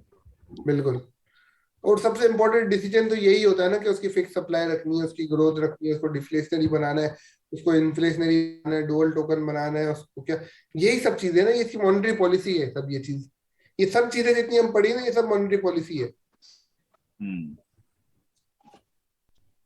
तो हमें इसका कोई एक सॉर्ट ऑफ हमें एक टेम्पलेट चाहिए होगा जिसमें हम कोई चीज इंप्लीमेंट कर सकें किसी बिजनेस को लेके। तो लेट्स सपोज के पहला असाइनमेंट जो मैंने दिया है टोकनाइजेशन का, उसका दूसरा असाइनमेंट ये हो सकता है कि हम उस बिजनेस की मॉनेटरी पॉलिसी बना दें। या मॉनेटरी पॉलिसी के कितने सवाल होते हैं तो लिस्ट करते हैं हम, कितने सवाल हमें पूछने चाहिए क्लाइंट से, या कितने और आ रहा है। माइक किसका ऑन है? ये आसिफ अली शेख जिले में कर देते, आसिफ अली शेख से चले, हो गया, थैंक यू। तो ये जितने सवालात हो सकते हैं ना बेसिक। अच्छा, मॉनेटरी पॉलिसी से वो है जो एंटिटी के कंट्रोल में चीजें होती है, एंटिटी खुद डिसाइड करती है मॉनेटरी पॉलिसी। और जो फिस्कल पॉलिसी होगी ना, वो नॉर्मली मार्केट डिसाइड करती है, खुद की ऊपर की चीजें होती हैं। मतलब कि ये चीजें आप देखें, सवाल देखें, selling your own token inventory, buy back कर देना, मार्केट मेकिंग करना, paying own token, granting token, burning token, ये जो इशू होने के बाद जो चीजें हो रही है। अगर हम देखें कि fiscal policy is what you market affect the market, जो मुझे समझ आई है ना बात, correct me if I am wrong, monetary policy initial चीज, मॉनेटरी टोकन मॉनेटरी पॉलिसी से मुराद ये है जो इनिशियली आप जो डिसाइड कर रहे होते हैं चीजें। और फिस्कल पॉलिसी वो होती है आप एक दफा टोकन इश्यू हो गए, इसके बाद जो अमेंडमेंट्स होती है ना, वो फिस्कल पॉलिसी के जुमरे में आती है, उसकी प्राइस को बचाने के लिए, उसको मेंटेन करने के लिए, उसकी जो चीजें होती है। Correct me if I am wrong, अगर किसी को इससे बेहतर कुछ समझ आया तो। मतलब ये यहाँ पे टोकन के केस में दोनों पॉलिसीज बनाएगी वो एंटिटी या वही ऑर्गेनाइजेशन ही? जैसे नॉर्मली तो एक स्टेट बैंक बना रहा है, या लेकिन टोकन्स में दोनों आप बनाएंगे भाई, आप बनाएंगे, आप है ना डेवलपर जी, आप बनेंगे कंसल्टेंट, तो ये आपको बनानी पड़ेगी ना फिस्कल पॉलिसी, उसकी मॉनेटरी पॉलिसी के भाई कैसे इसको डिजाइन करेंगे आपकी बिजनेस की इकोनॉमी को। सही सही, थैंक यू सर। वो सब बातें जितनी अभी अब तक हमने पढ़ी है ना, उसने उसको सिर्फ मॉनेटरी और फिस्कल पॉलिसी में डिवाइड कर लिया उन सारे सवालात को।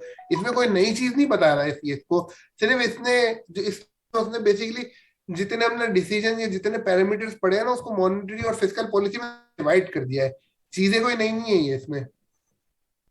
जिस तरह मॉनेटरी पॉलिसी सबसे पहला फैक्टर यही है ना कि टोकन सप्लाई कितनी होगी, किस पीरियड से रिलीज होंगे, कितनी होगी, फिर maximum token issuance in combination of control supply, फिर टोकन सप्लाई मैनेजमेंट है कि रिलीज मैकेनिज्म वक्फे वक्फे से होगा कि आईसीओ से करेंगे, एस्क्रो अकाउंट में थोड़े होल्ड कर देंगे, फिर इशू बाद में करेंगे, या फ्यूचर में, फ्यूचर के लिए कुछ ऑपरेशनल फाइनेंसिंग फ्यूचर में जरूरत पड़ेगी तो फिर या स्टेजेस में आईसीओ करेंगे, जो भी करेंगे।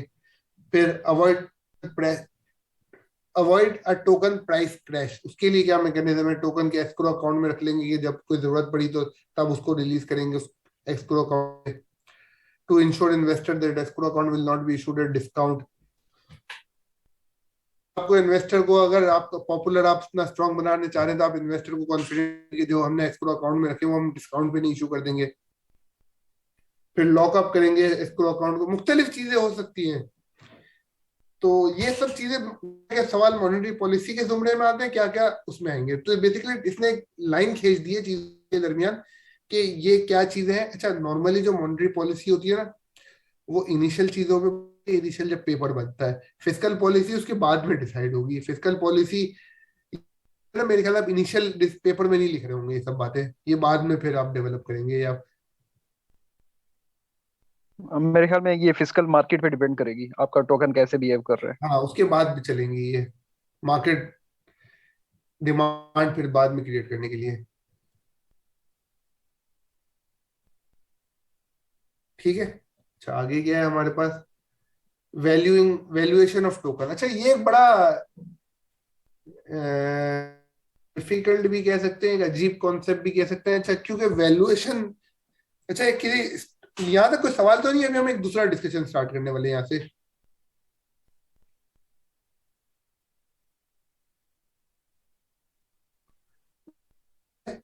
यार आज आप लोग रिस्पॉन्ड नहीं कर रहे यार, आज बहुत कम लोग बोल रहे हैं मुझे लग रहा है। सर बिल्कुल सर कर अभी रहे तक क्लियर है सर। आज मुझे लग रहा है या तो मैं सही समझा नहीं पा रहा है या आप लोग को नहीं नहीं सर, बिल्कुल अभी तक सही क्लियर समझा है। रहे हैं सर। आज या टॉपिक आसान है या बिल्कुल समझ नहीं आ रहा, दो बातें हो सकती हैं। तो माशाल्लाह से आप इतनी अच्छी तरीके से समझा रहे हैं, सब लोग सुन हो गए हैं बिल्कुल। ये सुन के मुझे तो अच्छा लगा, वैसे बाकी लोग भी करते हैं क्या? सर आज वाला आपका सारा क्लियर है, जो आप करा रहे थे सारा ही माशाल्लाह क्लियर हो गया। अच्छा, अब वैल्यूएशन, अच्छा नॉर्मली जो स्टॉक मार्केट वगैरह होती है ना, मैं पता नहीं मेरी आदत है, मैं इन सब चीजों को ना स्टॉक मार्केट से और शेयर से बड़ा लिंक करता है बार बार। नहीं सर, कंपैरिजन अच्छा है, क्लैरिटी हो जाती है। देखिए, किसी स्टॉक मार्केट का शेयर्स की वैल्यूएशन कैसे होती है, किसी को पता है? किसी स्टॉक मार्केट की शेयर्स की वैल्यूएशन कैसे होती है? जल्दी बताएं कोई। सब मेरे ख्याल से आधे लोग हमारे पास तो चार्टर्ड अकाउंटेंट बहुत सारे सर हैं। एक तो उस कंपनी की खुद अपनी वर्थ क्या है, वो कैसे सेकेंडली वर्थ कैसे डिसाइड होती है कंपनी की? मैं सिर्फ मुझे पता है शेयर्स की वैल्यू किस तरह डिसाइड होती है, शेयर्स की वैल्यूएशन कैसे होती है? सर बाद में तो ये डिमांड एंड सप्लाई से जो भी ड्राइव होती है वो उसकी वैल्यू बनती है चले स्टॉक मैं एक्सचेंज सवाल की। अपना रिवाइज करता हूँ, जो आपने बिल्कुल सही किया, मेरा सवाल गलत था, मैं सवाल सही कर देता हूँ। एक कंपनी आईपीओ कर रही है, initial public offering, share issue कर रही है, वो अपनी वैल्यू किस तरह ड्राइव करती है कि इन्वेस्टर को कैसे जस्टिफाई करती है कि मेरा जो शेयर है ना 50 रुपए का होना चाहिए? सर उसमें वो उसके कंप्लीट एनालिसिस होते हैं, स्वॉट एनालिसिस होते हैं, फिर अपने कंपेटिटर्स को देखती नहीं है नहीं फिर। नहीं, शॉर्ट में कंसाइज करके मैं बताता हूँ, चलो। उसकी चीज होती है एक डिविडेंड डिस्काउंट, एक सबसे तरीके तो बहुत सारे हैं, आप सही कह रहे हैं, पूरी एक रिसर्च उस पे होती है।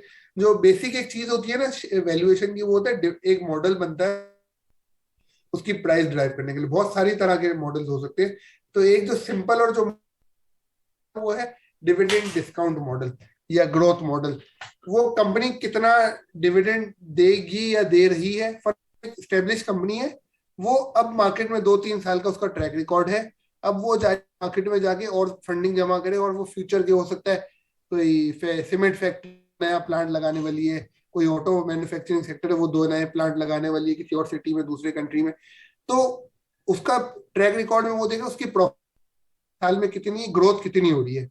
एक चीज उसकी ये हो जाएगी ग्रोथ कितनी है उसकी, फर्ज करें वो हर साल 20% से ग्रो हो रही है नंबर, और दूसरा उसकी जो प्रॉफिटेबिलिटी है या उसका जो डिविडेंड है पिछले सालों का कितना आ रहा है। तो सर ये तो उस सर कंपनी जब के लिए ना आईपीओ है जो तो वहां पे डिविडेंड कैसे होगा? ऑलरेडी एग्जिस्टिंग कंपनी है ना, बस लिस्टेड 5 साल से उसका ट्रैक रिकॉर्ड अब स्टॉक मार्केट में जा रही है। नॉर्मली जब स्टॉक मार्केट में कंपनी जा रही होती है ना, उसका ट्रैक रिकॉर्ड होता है ज्यादातर केसेस में, अच्छा ट्रैक रिकॉर्ड होता है, वो उस ट्रैक रिकॉर्ड प्रेजेंट करके मार्केट से पैसे प्रीमियम पे उठाना है। 10 रुपए का शेयर वो 50 रुपए प्रीमियम पे बेचना चाह रही है। बता दें मैं हर साल 20 रुपए का डिविडेंड दे रहा हूं, मैं मेरी ग्रोथ 20% की है, तो अल्टीमेटली हर वो फ्यूचर उसकी प्रोबेबिलिटी निकालते हैं कि वो आप एक शेयर आप खरीद लेंगे तो आपको इतने साल तक डिविडेंड मिलता रहेगा इस परसेंटेज ग्रोथ से, तो उसको जो डिविडेंड आज की उसकी प्रेजेंट वैल्यू है ना, तो उसकी शेयर की वैल्यू निकलती है। पर सर डिविडेंड मुझे तब मिलेगा जब मेरे पास ऑलरेडी शेयर्स होंगे ऑब्वियसली, तो कोई वो तो शेयर फिर आईपीओ तो ना हुआ ना, क्योंकि देखें बादशाह भाई आई थिंक इसमें दो तरह के होते हैं। एक होता है जो आप इनिशियली कंपनी स्टेब्लिशमेंट के टाइम पे आप करते हैं, डायरेक्टली स्टॉक एक्सचेंज के अंदर रजिस्टर करवा रहे हैं, और सेकेंडली जो ऑलरेडी एग्जिस्टिंग बिजनेस है, आप लेट्स से 5 और 10 ईयर देखते हैं कि यार अभी मुझे जो है लिस्टिंग के लिए जाना चाहिए, तो एक वो आईपीओ आ जाएगा। उस केस में आप यहाँ पे देख लेते हैं कि आपकी अर्निंग्स क्या है और जो है वो अर्निंग पर शेयर कितनी बन रही है, तो वहां पे आप डिविडेंड कैलकुलेट कर सकते हैं। लेकिन न्यू के लिए आपको एस्टिमेशन देनी पड़ती है फॉरकास्टिंग के जरिए ना। हाँ मेरे ख्याल में स्टार्ट में तो एनालिस्ट वगैरह होते हैं जो इसकी वैल्यू है। सर ऐसे ही डिटेल डिस्कशन में नहीं जाते, बस इसको शॉर्ट करते हैं। आपके पास बताने का पर्पज ये है कि जो वैल्यूएशन होती है ना, वो 2-3 बेसिस पे होती है। एक उसकी अर्निंग पर शेयर, जिसको आपने वर्ड दिया बिल्कुल सही दिया, उसकी अर्निंग प्रॉफिटेबिलिटी कह रहे हैं, अर्निंग कह लें, मैं बिल्कुल ऐसी बात लेमन जबान में समझाना चाह रहा हूँ, नॉन फाइनेंशियल लोगों को भी समझ आ जाए। एक उसकी प्रॉफिटेबिलिटी और उसकी ग्रोथ या उसका प्रॉफिट में से कुछ पोर्शन वो कभी डिविडेंड आधा नॉर्मली कंपनी दे देती हैं, आधा रिटेन अर्निंग में रखती हैं, आधा डिविडेंड दे देती हैं। तो डिविडेंड का वर्ड मैंने यूज करा, मैंने उसकी ग्रोथ ट्रैक रिकॉर्ड का यूज करा, उसकी प्रोजेक्टेड ग्रोथ हो सकती है उसमें, और उसकी अर्निंग होती है, जो अर्निंग का ही एक पोर्शन वो डिविडेंड में दे देते हैं। ये 2-3 एलिमेंट्स होते हैं हमारे पास कंपनीज के, उसकी वैल्यूएशन करने के लिए शेयर्स की। अच्छा, नॉर्मली जो क्रिप्टो कंपनीज होती है उनमें ऐसी कोई भी चीज नहीं होती, वैल्यूएशन इस तरह होती ही नहीं है, वो तो मार्केट परसेप्शन से चलती हैं, और उसके जो मॉडल डिजाइन है ना उसको स्टडी करके लोग परसीव करते, ये नहीं होगी जो हमने सारे पैरामीटर्स पढ़े ना, तो ये तो वैल्यूएशन है ना बिल्कुल ही डिफरेंट तरीके से, जिसमें कोई present value of cash flows वगैरह हम नहीं कर रहे होते। ये बात समझ आ गई? ये सिर्फ बताने का स्लाइड में पर्पस था। जी सर।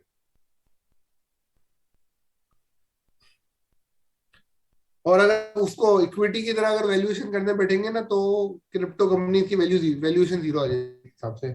अब जिस तरह वैल्यूएशन ऑफ अदर फैक्टर है, अभी एक्सपेक्टेशन होती है सारी क्रिप्टो इकोनॉमिक्स की वैल्यूएशन। अच्छा, बिटकॉइन है from 900 to 40,000 and last year और लास्ट में सिर्फ ये 60,000 टच करके आई है। 900 से 40,000 तक गई थी, फिर अब 60,000 तक गई थी, और फिर वो वापस नीचे आई। अब इसको लेना चाहिए, कब लेना चाहिए, नहीं लेना चाहिए, क्यों नहीं लेना चाहिए, ये सब बात है। मगर वो जो बात हमने की, जो क्रिप्टो मार्केट रही होती है ना, वो डिमांड सप्लाई पे चल रही होती है, एक्सपेक्टेशंस पे चल रही होती है। वो मॉडल कितना एफिशिएंट है, उसमें ग्रोथ कितनी है, उसमें लोग कितने यूजर्स इंटरेक्ट कर रहे हैं, कितनी यूटिलिटी है, वो सब फैक्टर जो भी हमने पढ़े, बहुत सारे फैक्टर्स पढ़े, वो सब करते हैं। और फिर dual token economics, dual token model में ही आर्बिट्रेज अपॉर्चुनिटी वाला एलिमेंट होता है कि पेयर्स में होता है तो एक की वैल्यू ऊपर जा रही है, दूसरी नीचे जा रही है। एक खरीद के लोग अगर डिफरेंट पेयर्स बनाए तो स्टेबल कॉइन में जिस तरह हमने बात की कि आर्बिट्राज अपॉर्चुनिटी निकलती रहती है, वो एक मॉडल होते हैं स्टेबल कॉइन की, जिस तरह लूना था उसमें उनका मॉडल ये था कि जब भी प्राइस नीचे जाएगी तो आर्बिट्राज अपॉर्चुनिटी क्रिएट होगी, लोग इसको खरीद के दूसरा बेचेंगे, तो अल्टीमेटली प्राइस थोड़ी हो जाएगी। वो मॉडल उनका किसी वो फेल हो गया, मगर उनका इनिशियल मॉडल ये था। This means that the price are heavily dependent on expectation and the arrival of new information. By this measure, the value of most crypto tokens could be anything. All this is need to be right set of expectations. तो ये basically मरकजी ख्याल था, ये बात भी आपको पता होनी चाहिए। ठीक है, कोई और इनपुट देना चाहे? फिर ये टोकन एलोकेशन होती है नॉर्मली, ये भी एक मॉडल होता है कि इनिशियली जब आप टोकन का जो पेपर बना रहे होंगे, व्हाइट पेपर बना रहे होंगे, उसमें ये सब चीजें भी कंसीडर होंगे, फाउंडर को कितने प्री सेल में कितने देने, रिजर्व कितने रखने, आईसीओ कितने का करेंगे, सेकेंड राउंड ऑफ आईसीओ का उसमें कितने देंगे, थर्ड किया तो कितने देंगे, ये सब मॉनेटरी पॉलिसी। फिर टोकन एलोकेशन का दूसरा तरीका ये होता है कि एयर ड्रॉप के लिए कितने यूज करने, फाउंडर्स कितने देंगे, कैश सेल्स में कितने होने, कैश सेल से मुराद आईसीओ भी हो सकता है, pre sale, main sale, future sale, unsold token को क्या करना है, बर्न। अच्छा, अब ये मार्केट डिजाइन की बात करें, कुछ जो हमने पहले भी हमने डिस्कस की थी, डिस्कस कर चुके हैं हम। कासिम भाई ये हो चुके हैं ना लास्ट क्लास में, मार्केट थिकनेस को सिर्फ एक दफा पढ़ लेते हैं। A healthy market must have enough participant willing to transact and जितने थिकनेस से मुराद कितने ज्यादा पार्टिसिपेंट को अट्रैक्ट कर। मार्केट डिजाइन से मार्केट का बेसिकली हम मकसद क्या है? Market is the one, the business is basically business का इंटरनल है या बिजनेस का आउट, जहाँ पे जिस मार्केट में वो डील कर रहे हैं बिजनेस। बिल्कुल। I think here we are talking about internal market only. Internal market नहीं, इंटरनल कौन सी मार्केट? इंटरनल तो नहीं होगी, जाहिर सी बात है, वो मार्केट होगी जिसमें बिजनेस जो है वो डील कर रहा है। We enough actors on both side. Market thickness से मुराद ये कि आपको मार्केट में दो होल्डर्स है ना, बायर्स होंगे और सेलर्स होंगे, वो दोनों ज्यादा चाहिए। Sellers need to meet, buyers need, जितने ज्यादा होंगे उतनी ज्यादा वॉल्यूम होंगे, उतनी हेल्दी मार्केट में। फिर कंजेशन से मुराद के वॉल्यूम वो संभाल सकता है, फ्री फ्लो ऑफ ट्रांजैक्शन, जैसा तो नहीं कि ज्यादा ट्रांजैक्शन आ जाए तो वो बैठ ट्रांजैक्शन फीस बढ़ जाए, मेक मार्केट सेफ, मेकिंग के मसले ना हो, feel safe transaction, reveal true without market design applied token.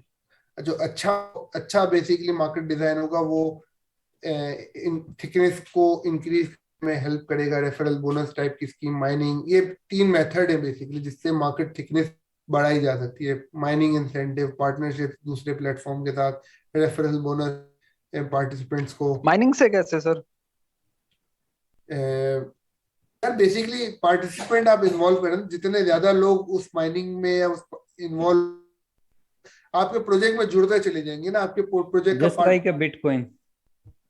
उसकी माइनिंग ही तो उसमें, बिटकॉइन में जो सबसे ज्यादा जो सक्सेस है या जो सबसे ज्यादा जो स्ट्रेंथ है उसकी माइनिंग, वरना तो बिटकॉइन आज अगर यहाँ पे तो मार्केट प्लेस की बात हो रही है ना कि यार डिजाइन मतलब वहां पे मार्केट प्लेस की बात नहीं हो रही मेरे हिसाब से। मार्केट को किस तरह से आप डिजाइन करेंगे उसकी बात हो रही है। ये प्रिंसिपल्स ऑफ मार्केट डिजाइन है ना, ये आप उस टोकन की जो मार्केट है उसको कैसे डिजाइन करेंगे। एक तो आपका अपना टोकन डिजाइन था, उसकी मॉनेटरी पॉलिसी थी और उसकी जो है वैल्यूएशन थी। अब हम बात कर रहे हैं कि जिस मार्केट में आप उसको लॉन्च करना है। मिसाल के तौर पे मैं कहता हूँ कि यार मैं एक टोकन बना रहा हूँ जो डेंटिस्ट के लिए है, ठीक है। अब डेंटिस्ट के लिए दैट मीन्स कि मैं उसकी मार्केट, जो अभी आपने कहा था ना कि जो स्टेक होल्डर्स हमने बताए थे कि भाई अगर मार्केट आओ है तो उसकी मार्केट में स्टेक होल्डर्स कौन कौन से, आप बैक करेंगे उमर भाई वो जो स्टेक होल्डर्स थे हमारे उस वाली उस पे, ये वाली। तो अब अगर मैं यहाँ मार्कर पे आता हूँ तो मार्कर डाओ के ऊपर ये बेसिकली उसके स्टेक होल्डर्स हैं, लेकिन ये बेसिकली एक्चुअल में इसकी मार्केट्स भी हैं, ठीक है। यहाँ पे वो सारे ये सारे प्लेयर्स जो हैं वो बेसिकली प्ले कर रहे हैं, ठीक है, इंसेंटिवाइजेशन के लिए। इन सब का मकसद क्या है? इंसेंटिवाइज्ड होना, ये इंपॉर्टेंट है। मार्केट अब ये बेसिकली क्या कर रहे हैं, मार्केट बना रहे हैं डाई के लिए। डाई के लिए मार्केट बनाएंगे, डाई के लिए जो मार्केट बनेगी। अब मार्केट बनाने से क्या मतलब है? मार्केट बनाने से मतलब ये है कि हमें ऐसी मार्केट बनानी है जिसमें डाई कंज्यूम हो। डाई क्या है? प्रोडक्ट है मार्कर डाओ की। मार्कर डाओ क्या है? मार्कर डाओ एक ऑर्गेनाइजेशन है। मार्कर डाओ अपना जो है वो ऑर्गेनाइजेशन जो है उसके बोरोवर्स ज्यादा होने चाहिए, ठीक है। लैंडर्स हैं, बोरोवर्स हैं। अब बोरोवर्स या डाई होल्डर जो हैं वो डाई होल्डर ज्यादा होने चाहिए। अब डाई होल्डर कैसे ज्यादा करेगा? डाई होल्डर आप ऐसे ज्यादा करेंगे कि डाई की कंजम्पशन बनाएंगे। तो डाई की कंजम्पशन कैसे बनेगी? उसकी मार्केट की वजह से बनेगी। तो मार्केट में जितनी डाई कंज्यूम होगा उतनी जो है इस ये जो आप सिस्टम बना रहे हैं, बिजनेस बना रहे हैं, उतनी उसकी ग्रोथ होती जाएगी। जितनी सर्कुलेशन ज्यादा होगी उतनी ग्रोथ होगी, ठीक है। जितनी सप्लाई ज्यादा होगी, सप्लाई ज्यादा होगी कैसे? आप उसकी मार्केट बनाएंगे तो ना। तो आप एक मार्केट तो ये बना सकते हैं कि एक तो ग्लोबल मार्केट है कि भाई आप जाएंगे उस मार्केट में और वो मार्केट बने, या डेंटिस्ट की जैसे मार्केट है। मैं डेंटिस्ट कोइन निकालता हूँ कोई, तो डेंटिस्ट कोइन निकालता हूँ तो मैं वहां पे देखूंगा कि उसकी मार्केट क्या है। उसकी मार्केट क्या है? उसमें वेंडर्स हैं, उसमें पेशेंट्स हैं, उसमें डॉक्टर्स इटसेल्फ हैं, डॉक्टर से रिलेटेड और बहुत सारे लोग हैं जो उस मार्केट में काम कर रहे हैं। आप किसी भी मार्केट को देखिए ना, किसी भी मार्केट को उठाएंगे तो अब मार्केट किसे कहते हैं? मार्केट इसी को कहते हैं कि जिसमें स्टेक होल्डर सारे मिलकर काम कर रहे हैं और उसमें कुछ एक्टिविटी परफॉर्म कर रहे हैं इंसेंटिवाइज्ड होने के लिए। फिश मार्केट है, फूड मार्केट है, ठीक है। इस तरह की बहुत सारी मार्केट आपको मिलेगी जो मार्केट्स हैं, डिफरेंट मार्केट्स हैं, और उसके अंदर आपको वो बेसिकली क्या कर रहे हैं, आप उसकी सप्लाई एंड डिमांड क्रिएट करें। आपकी डिमांड ज्यादा होगी तब आपकी सप्लाई जो है वो बढ़ती जाएगी आहिस्ता आहिस्ता। तो डिमांड जितनी ज्यादा बढ़ती जाएगी उतनी सप्लाई बढ़ती जाएगी, उतना आपका बिजनेस ग्रो करता जाएगा। आप समझ रहे बात को? तो this is how the thing is basically designing. So अगर आप टोकन डिजाइन, आप बिजनेस की बात कर रहे हैं तो ये वो सारी चीजें हैं जो आपको देखनी पड़ेंगी। तो आप समझ रहे हैं कि अब हम ब्लॉकचेन में अगर डेवलपमेंट की बात करते हैं तो हम क्या बात कर रहे हैं? हम कोई एक सिस्टम सॉफ्टवेयर बनाने की बात नहीं कर रहे, हम तो एक पूरा इकोसिस्टम बनाने की बात कर रहे हैं। और अब जब आप देखेंगे किसी भी टोकन को या किसी डीफाई प्रोटोकॉल को देखेंगे या किसी स्टेबल कॉइन को देखेंगे तो आपको उस नजरिए से देखना पड़ेगा कि उसने मार्केट क्या क्रिएट की हुई है, उसने वैल्यूएशन कैसे क्रिएट की हुई है। तो आप जब मार्केट डाओ को देख रहे हैं तो आपको उस तरह से पढ़ना पड़ेगा। लेकिन आप ये फंडामेंटल समझते होंगे तो आप उसको इस तरह से पढ़ सकेंगे। और पढ़ने के बाद बेसिकली क्या करेंगे कि जब आप मार्केट में जाएंगे, ठीक है। और जब आप किसी बिजनेस में जाएंगे और जब आप उनको कुछ प्रपोज करेंगे तो फिर आप उनको ये सारी बातें डिजाइन करके दे रहे होंगे कि भाई आपका मार्केट डिजाइन कैसे चलेगा, आपका टोकन डिजाइन कैसे चलेगा, आपकी बेसिकली प्रपोजिशन वैल्यू किस तरह से बढ़ेगी, क्या इकोनॉमी डिजाइन होगा आपका, किस तरह से ये मार्केट जो है वो आपकी वैल्यू क्रिएट करेगी और किस तरह से आप इंसेंटिवाइज करेंगे। ऐसे में एक चीज ऐड करता हूँ, और ये सब बातें आप अगर इनिशियली आप कस्टमर से जब कर रहे होंगे ना पहली मीटिंग में, कस्टमर या जो सामने वाला बंदा होगा ना वो आपको समझ आ जाएगा उसको भी कि आप कहाँ हैं और आपको ये सब चीजें समझ आती हैं। आप वो बेसिक्स पे बात नहीं कर रहे होंगे, आप फिर पहले से ही सब ब्रीफ कर रहे होंगे, यार ये चीजें मुझे इनपुट्स आपसे चाहिए। वरना आप क्या होगा कि जब आप प्रोजेक्ट बना लेंगे दिनों का, फिर आप ये सवालात पूछ रहे होंगे, भाई ये तो बता दो, ये इसको किस तरह करना है। तो ये जो सब आप डिस्कशन जब इनिशियली कर रहे होंगे ना, तो उससे आप ये सब चीजें उस नए प्लेटफॉर्म बनने से पहले या करने से पहले आप उसको पहले तो उसको कॉन्सेप्ट समझा रहे होंगे। मोस्ट प्रोबेबली चांसेस है कि उसको ये सब बात भी ना होंगी, तो पहले आप उसको एजुकेट कर रहे होंगे और ये सारी इंफॉर्मेशन आप कैप्चर कर रहे होंगे। कासिम भाई आप कंटिन्यू करें। तो सर यहाँ पे मार्केट का मतलब लाइक कंप्लीट इकोसिस्टम है, from miners till end users. देखिए पार्टिसिपेंट मार्केट कीजिए, सही हो गया सर, मतलब पूरा इकोसिस्टम डिस्कस कर रहे हैं, वो मार्केट की कैरेक्टरिस्टिक्स डिस्कस कर रहे हैं कि आपको किस किस तरह की मार्केट्स, क्या मार्केट की कैरेक्टरिस्टिक्स हैं। वो जो आपको डिस्कशन हो रही थी ना, अगर आप आगे जाएं वहां पे दोबारा से, तो वो बता रहे हैं कि कैरेक्टरिस्टिक्स क्या क्या हैं, आप कैसे आइडेंटिफाई करेंगे ये किस तरह की मार्केट है और क्या उसके कैरेक्टरिस्टिक्स हैं। जैसे हमने पहले टोकन डिजाइन पढ़ा था ना, अब हम उसी के लिए न्यू बिजनेस के लिए उस टोकन के लिए मार्केट डिजाइन पढ़ रहे हैं कि हम किस तरह की मार्केट सर्च करेंगे। बिल्कुल, ये वो मार्केट नहीं है। तो सर ये वही है ना कि हम अपनी लेट्स से अगर हम इसको सेग्रीगेट करें, एक एक्सटर्नल मार्केट है जिसे मार्केट प्लेस कहते हैं, जैसे बाइनांस की है या इथेरियम की, जहाँ पे जाके हम लॉन्च करेंगे। एक हम अपनी मार्केट डिजाइन पढ़ रहे हैं इंटरनली टोकन के लिए कि हमारे टोकन में ये कैरेक्टरिस्टिक्स हैं, उसके लिए हमें वो मार्केट नहीं है, वो एक एक्सचेंज है। एक्सचेंज एक मार्केट का फंक्शन परफॉर्म कर रहा है, उधर एक ट्रेड होते हैं, बाइंग को वो मिलाता है।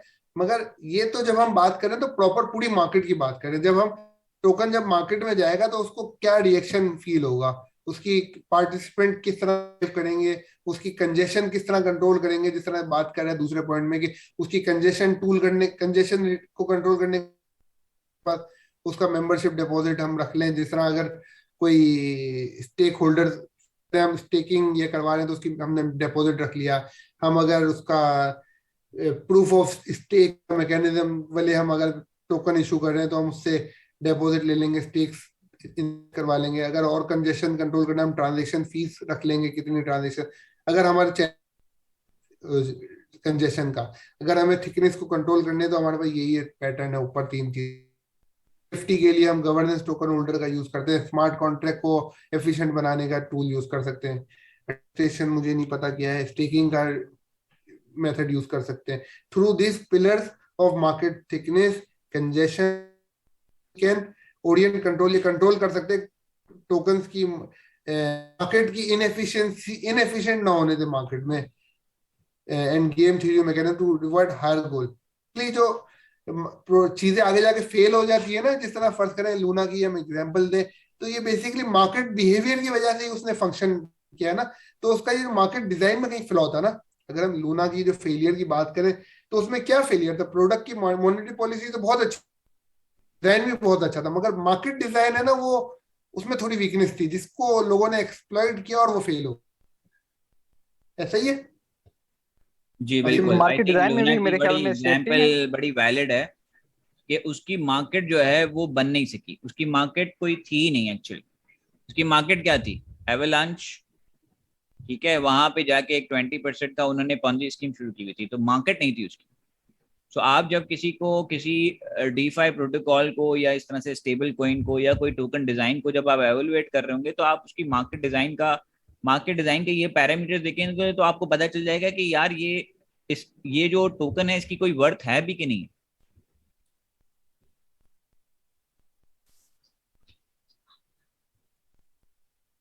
समझ में आ रही है बात? जी सर। So लूना या इस तरह की चीजों को पढ़ने का फायदा ये होता है कि हमें ये सारी चीजें जो है ना वो समझ में आना शुरू हो जाती हैं। यहाँ तक डिस्कशन रखें, कंटिन्यू करें। अभी तो है 20 मिनट है। चले। अच्छा, अब ये कुछ कौन है, अच्छा मैंने थोड़ी ये रिसर्च जो करी है, मुख्तलिफ सोर्सेज से रिसर्च करी है, तो कुछ चीजें सीक्वेंस में तो अभी तक हम पढ़े थे, अभी कुछ चीजें ऐसी रैंडमली जो मेरी नजर से पड़ी है वो इसमें डिस्कस कर लेते हैं। ये टू डिस्कस करने के लिए मैंने चीजें, तो एक कॉन्सेप्ट है सिक्योरिटी टोकन्स। बड़ा ये भी एक यूनिक कॉन्सेप्ट है। ये बेसिकली इन्वेस्टमेंट टोकन्स हैं। अच्छा, इसमें जिस तरह ये बेसिकली एक्चुअल जो शेयर फंक्शनैलिटी होती है ना, ये उसको रेप्लिकेट करने की कोशिश की, उसको यूज करने की कोशिश की है। टोकन मतलब क्या, शेयर्स की तरह आपको इक्विटी देती है उस कंपनी के अंदर। अच्छा, प्रैक्टिकली मैं एक चीज बताऊं, जब आप मार्केट में जाएंगे तो आपको ये देखना होगा कि आप जो भी टोकन बना रहे हैं वो सिक्योरिटी टोकन, मतलब बाज दफा आपको ये होता है कि आप जब टोकन बना रहे हैं, डिजाइन कर रहे हैं उसको, तो आपको उसके डिजाइन के सारे पैरामीटर्स देखने पड़ते हैं कि वो किसी तरह से सिक्योरिटी टोकन ना बन जाए। यूटिलिटी टोकन अगर आप बना रहे हैं तो बाद utility token actually security token होते हैं। अब सिक्योरिटी टोकन अगर जब भी होगा तो उसमें जो भी लॉज हैं, रेगुलेशंस हैं, ठीक है, जो कि किसी को भी जो किसी भी जिस तरह से शेयर्स की कोई शेयर्स, बेसिकली शेयर्स जो है ना वो सिक्योरिटी टोकन ही होते हैं एक तरह के, तो वो सारी चीजें अप्लाइड हो जाएंगी उसके ऊपर। तो फिर आपको ये देखना पड़ेगा कि हम उस टोकन के डिजाइन को ऐसा रखें कि हम उसको डिफाइन कर सकें कि भाई ये सिक्योरिटी टोकन नहीं है, ठीक है। तो ये बहुत इंपॉर्टेंट चीज है। तो आपको ये मालूम होना चाहिए कि जब भी आप टोकन डिजाइन करेंगे तो उसमें आपका ये सवाल जरूर आएगा कि जब रेगुलेशन की बात आएगी तो वो उस वक्त बात ये करेगा कि भाई ये टोकन की टाइप क्या है, ठीक है। तो टोकन की टाइप को डिफाइन करना कि वो सिक्योरिटी ना हो, वो यूटिलिटी ही है, ये भी बड़ा जरूरी है। बिल्कुल सही एक्सप्लेन किया ये कासिम भाई ने। मैं ये मिस कर गया था बेसिकली। ये सिक्योरिटी टोकन हमें वैसे अवॉइड ही करने चाहिए। जो तो डिफरेंशिएट कैसे करेंगे, मतलब तो कौन से ट्रेड्स किसी टोकन को सिक्योरिटी टोकन बना देंगे? नासिर, इसमें XRP इसके अंदर एक बड़ी अच्छी एग्जांपल है। रिपल्स का जो XRP है कि वो उन्होंने as a utility token use किया था, लेकिन वो उसके ऊपर जो भी केस चल रहा है वो यही चल रहा है कि वो प्राइमरीली वो एक सिक्योरिटी टोकन है, वो यूटिलिटी टोकन नहीं है। ये इशू चल रहा है। बिल्कुल ऐसा ही है। ये बहुत सारे आपको इस तरह के केसेस मिलेंगे कि जो टोकन हैं वो यूटिलिटी टोकन डिफाइन हुए हैं, लेकिन उसको एक्चुअल वो जो उसका फंक्शन था वो सिक्योरिटी वाला था, और फिर उनके ऊपर केसेस हुए हैं, और ये केसेस जो हैं वो बड़े सेटल भी हुए हैं। बाइनेंस का एक केस हुआ है जिसमें उसको सेटलमेंट करवानी पड़ी थी इस तरह की। तो इस तरह से बहुत सारे केसेस मिलेंगे आपको। तो सर क्या चीज है जो एक यूटिलिटी टोकन को सिक्योरिटी टोकन बना सकती है? मतलब कौन से ऐसे कोई ट्रेड्स होंगे? शेयर्स के जो फीचर्स हैं, जो रियल शेयर्स हैं, अगर उसके अंदर हैं तो उसको शेयर ट्रेड करेंगे, उसको सिक्योरिटी बिल्कुल यही बातें सब लिखी हुई है। वो प्रॉफिट एंड शेयर राइट्स हो, डिविडेंड हो, इक्विटी हो किसी कंपनी की, फिर रेगुलेटरी उस मुल्क की रेगुलेशन वगैरह समझ में सिक्योरिटी टोकन्स को अवॉइड करना है हत्तुल इम्कान। फिर सिक्योरिटी टोकन ये इसको डिफरेंशिएट किस तरह, drive their value from external tradeable asset subject to federal security laws पाए जाते हैं। If ICO doesn't subject to penalty, जो XRP के साथ हो रहा है। यूटिलिटी टोकन से मुराद वो नेटवर्क यूज करने का राइट हो, वोटिंग राइट्स हो, टोकन में इक्वेशन हो। तो ये चीज है security and invest versus investment token. Security token is one that behave like security token. Umar sir ji sir.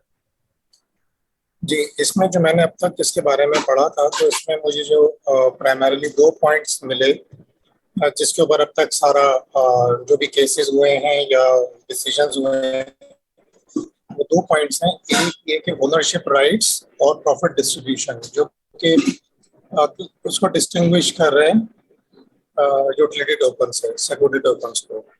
नहीं, अगर कोई utility token ownership right they रहा है या प्रॉफिट शेयरिंग दे रहा है तो वो फिर यूटिलिटी टोकन नहीं है, वो सिक्योरिटी टोकन है। ये अब तक जो मैंने स्टडी किया मटेरियल को, उसमें तो ये सामने आता है। ऐसा ही है, कोई हार्ड एंड फास्ट कोई डेफिनेशन नहीं है। ये मुख्तलिफ जगह मुख्तलिफ इसकी डिस्क्रिप्शन आपको मिलेगी। अच्छा, ये क्लासेस भी जितनी हमने पढ़ी है, एसेट टोकन, सिक्योरिटी टोकन, ये भी एक सब्जेक्टिव क्लासिफिकेशन है, कोई हार्ड एंड फास्ट रूल नहीं है। ये इन्होंने फीचर्स को देख के मुख्तलिफ ट्रेनर्स ने, मुख्तलिफ लोगों ने इसको क्लासिफाई किया। हम भी जहाँ पढ़ रहे हैं बहुत सारी बातें ओवरलैप भी हो रही होंगी चीजें। ये मोटी मोटी क्लासेस है, ये सब चीजें आपको पता होनी चाहिए, जनरल बात नहीं है। इसमें कोई बॉर्डर लाइन नहीं है एसेट टोकन और सिक्योरिटी टोकन के, बॉर्डर लाइन है। आप उसको एसेंस में आपको उस चीज को देखना पड़ेगा। और सेकंडली मेरे ख्याल में ये तो जुरिस्डिक्शन वेरी भी कर सकते हैं। बिल्कुल बिल्कुल, उस जुरिडिक्शन में उसकी क्या डेफिनेशन रखी गई है, वो भी मुख्तलिफ रेगुलेटर मुख्तलिफ डेफिनेशन रख सकते हैं। अच्छा, फिर ये हम इसको देख लेते हैं, वाई टोकनाइजेशन। अच्छा, टोकनाइजेशन कुछ फायदे इसने बताए हुए हैं, ये तो सब आपको पता ही है हमें कि ये बेसिकली एसेट टोकन की फैक्ट, आप बड़े एसेट को फ्रैक्शन करके बेच सकते हैं, लिक्विडिटी इंक्रीज कर सकते हैं। लिक्विडिटी सेलर बहुत ज्यादा होंगे तो उसकी प्राइस नहीं गिरेगी और मेंटेन रहेगी और बढ़ेगी। फी कम हो जाती है टोकन में, क्योंकि कोई आपको रेगुलेटरी उससे नहीं जाना पड़ता। ग्रेटर ज्यादा पार्टिसिपेंट में वो कर सकते हैं। फिर ये मेरे को इंफॉर्मेशन कहीं से मिली थी, ये जनरल क्लासेस ऑफ एसेट्स हैं।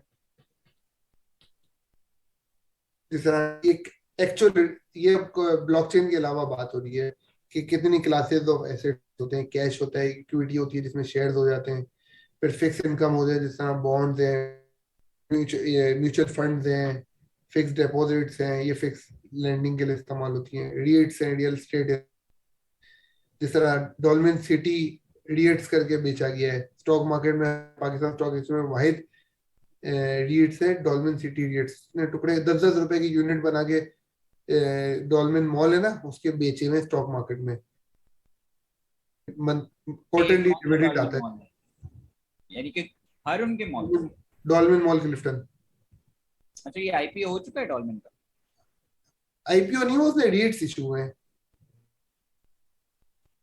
इसने रीट्स इशू करे थे, इन फॉर्म ऑफ आईपीओ ही करे थे, कह सकते हैं। अच्छा, उन्होंने किए थे इन्होंने, ये 6 साल पहले किए थे इन्होंने। तो उधर अभी वो 14.5 रुपए पे ट्रेड हो रहा है, और उसकी जो वो कह रहे हैं उसकी वैल्यू उसकी यूनिट की बढ़ेगी, और उस पर 11.5% आपको इंटरेस्ट रेट क्वार्टरली मिलेगा। तो वो वही बहुत अच्छा मॉडल है। शेयर जो है ये शेयर मार्केट में इशू है या वैसे ही उसने शेयर इशू किया? ट्रेडेड डीसीआर के नाम से, डीसीआर डॉल्मेन सिटी रीट्स। तो ये रेट्स भी एज अ शेयर ही काम करते हैं, लाइक किसी के पास 51% कंट्रोल है तो वो डॉल्मेन माल को कंट्रोल नहीं 50% उन्होंने मेरे ख्याल से 25% इशू किए हैं रेट्स। Okay sir. तो मेजॉरिटी उनके पास ही है मैनेजमेंट। तो ये प्लॉट्स की भी हो सकती है, ये भी दुनिया में बहुत पॉपुलर मॉडल है। ये रियल एस्टेट एसेट्स का एग्जांपल है। फिर कमोडिटीज, ये एसेट क्लासेस हैं दुनिया में। जिस तरह हम अभी क्रिप्टोस की एसेट क्लासेस पढ़ते हैं ना, ये रियल वर्ल्ड की एसेट क्लासेस हैं। ये बहुत पहले रखनी चाहिए थी ये स्लाइड मुझे, तो मैंने बोला तो मैं डाल देते हैं, सही है। तो बेसिकली नॉन लोगों के, नॉन फाइनेंशियल टेक्निकल होल्डर्स है ना, जिनको फाइनेंशियल नॉलेज नहीं, उनके लिए बेसिकली डाली है। चार्टर्ड अकाउंटेंट या एसीसी क्या है, उनको तो सब बातें पता होंगी। बीकॉम क्या है उनको भी पता होंगी। फिर क्रिप्टो फैक्टर्स होते हैं, एसेट फैक्टर्स होते हैं, security token valuation model, based valuation model, इसको भी स्किप करते हैं फॉर द टाइम बिंग। अच्छा, अब जो चीजें है ना, कुछ हम डाउ से रिलेटेड पढ़ने वाले हैं। ये कासिम भाई का फेवरेट चैनल है, क्या नाम है कासिम भाई इस चैनल का? एंडी मार्टिन का। ये उसने बड़ा अच्छा शेयर किया था, इकोनॉमिक डिजाइन। अच्छा, वो एंडी मार्टिन का है। हाँ, उसने डाउ की टोकन इकोनॉमिक्स को डिफाइन की है। इसको हम नेक्स्ट क्लास में ले लेते हैं, डाउ टोकन इकोनॉमिक्स को। हाँ, डाउ से रिलेटेड अब आगे की स्लाइड में, यहाँ से हम नेक्स्ट क्लास में डिस्कस कर सकते हैं। अच्छा, इसको नेक्स्ट क्लास में ले लेते हैं। आपका एक असाइनमेंट मैंने दिया हुआ है, मोस्ट प्रॉब्ली बहुत सारी चीज़ें उसमें ऑलरेडी हमने कवर अप कर ली हैं सारी। तो आई होप कि वो असाइनमेंट जो है वो आपका इजी हो जाएगा। हम एक केस स्टडी जो है वो आप सबको बनानी होगी, ठीक है। मैंने वो पोस्ट भी कर दिया है, ग्रुप पे भी पोस्ट कर दिया है, और उसको जो है वो डिस्कॉर्ड पे भी रख दिया है। उसके अलावा आपको कोई क्वेश्चन हो तो पूछना प्लीज। सर वो जो आपने टीम्स को काम दिया था वो एनएफटी का आप देख रहे हैं या डाउ का देख रहे हैं इसके ऊपर, पहला जो आपने प्रोजेक्ट दिया? भाई वो जो प्रोजेक्ट मैंने दिए हुए हैं उसके 2 असाइनमेंट थे, वो अभी तक मुझे किसी से भी रिसीव नहीं हुए हैं। नहीं सर वो उस पर कर रहे हैं हम काम, तो एनएफटी का करें सर्च पेपर वो या एनएफटी का ये है, या लेकिन डाउ का? लिस्ट ऑफ एनएफटी चाहिए और दूसरा फिर मुझे जो है वो एक टेम्पलेट वो चाहिए उसका। जी ऐसा सर ना वो हो मैं शाम तक हम करते हैं इंशाल्लाह। जी सर हम इंशाल्लाह सेंड करते हैं आपको। सबमिट करवाते हैं उसको कोशिश करके। सर ये आज का जो असाइनमेंट है ये ग्रुप असाइनमेंट है या इंडिविजुअल के लिए? ये इंडिविजुअल असाइनमेंट।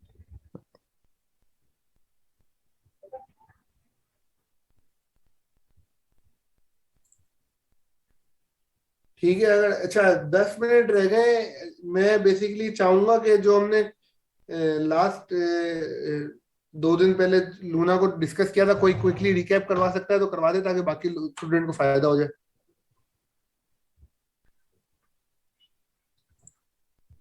आप में से कौन थे जो हमने डे बिफोर यस्टरडे सेशन किया था शाम में?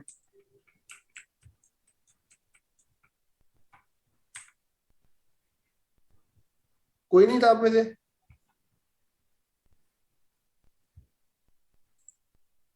आवाज आ रही है मेरी? जी सर आ रही है बस। तो कोई इंटरेस्टेड नहीं है रिकैप करवा?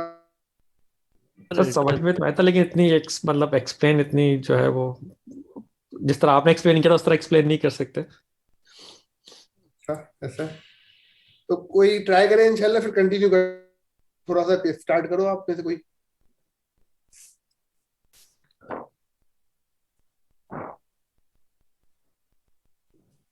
मैं सब मेरा एक सवाल है, मैं था तो नहीं के सेशन में, कि यूएसटी जो था उसका वो जो जनरेट हो रहा था, जो मिंट हो रहा था, वो लूना उसके बैक पे था। लूना बर्न होंगे तो यूएसटी जनरेट होगा, फिर यूएसटी से बर्न होगा तो यूना वापस मिंट होगा, कुछ इस तरह का था। नहीं वो तो सर आपने जनरली पढ़ा था, मैं तो डिस्कशन में नहीं था कि हैकर्स ने उसकी जो है उसको रिकॉर्डिंग ऑफ कर दें।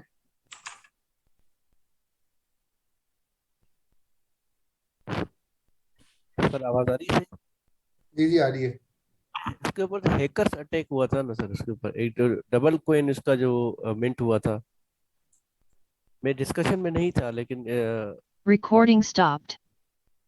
मैं इसमें हैकर्स अटैक नहीं था, इसमें जो है वो मार्केट यूटिलाइजेशन या जो है आपने उसको मिसयूज किया था, जो भी जिनको वेल्स कहते हैं, या जो लोग जो है पॉलिसी मेकर्स हैं, उन्होंने इसकी जो एसेट जो डिजाइन था जिसको पैक किया था दूसरे एसेट के साथ, उसकी जो है वो मिस हैंडलिंग की थी, या जो है उसके थ्रू जो है उसको उसकी वैल्यू जो है डाउन हुई थी, और जो उसका स्मार्ट कॉन्ट्रैक्ट है या जो उसके रूल्स थे उसको जो है मिस यूटिलाइज किया गया था, जिसकी वजह से उसकी वैल्यू डाउन हुई थी। नहीं बेसिकली सबसे इसका मॉडल क्या था? मॉडल तो पहले बता, पहले मॉडल बताएंगे तो उस मॉडल की वीकनेसेस को डिस्कस करेंगे। तो मॉडल क्या था, कौन सा था? गवर्नेंस टोकन का मॉडल था वो, जिसके ऊपर वोटिंग होनी थी, तो उसकी सप्लाई बढ़ा दी गई थी लूना की शायद।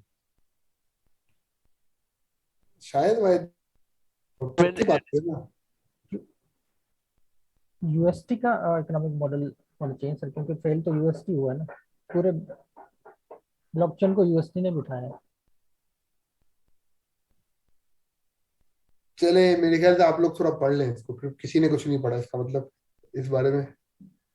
नहीं बिल्कुल नहीं।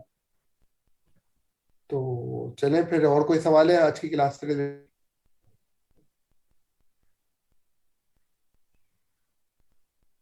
आप बस उसका अगर क्लास एंड कर रहे हैं तो ठीक है सर, नहीं तो उसका इकोनॉमिक मॉडल अगर बता दें। ये स्टेबल कॉइन को समझने के लिए एक आर्टिकल है जो मैंने अभी शेयर भी किया है, और यूएसटी के साथ क्या हुआ है वो अभी हमने डिस्कस किया था कि भाई उसकी जो मार्केट है, उस मार्केट को एक पॉन्जी स्कीम बनाया हुआ था। वो पॉन्जी स्कीम जो है वो कभी नहीं, पॉन्जी स्कीम का यही हाल होता है जो लूना के साथ हुआ है, ठीक है।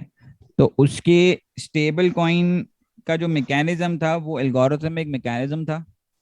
अच्छा, हमारे पास 3 मैकेनिज्म होते हैं स्टेबल कॉइन के, एक एल्गोरिथमिक है, दूसरा ओवर कोलेटरलाइजेशन है, और तीसरा जो है वो सेंट्रलाइज्ड है, जिसमें कोलेटरल जो है वो $1 के अगेंस्ट में 1 कॉइन या 1 येन के अगेंस्ट में 1 येन इस तरह से होता है। ठीक है, तो ये 3 मॉडल्स हैं।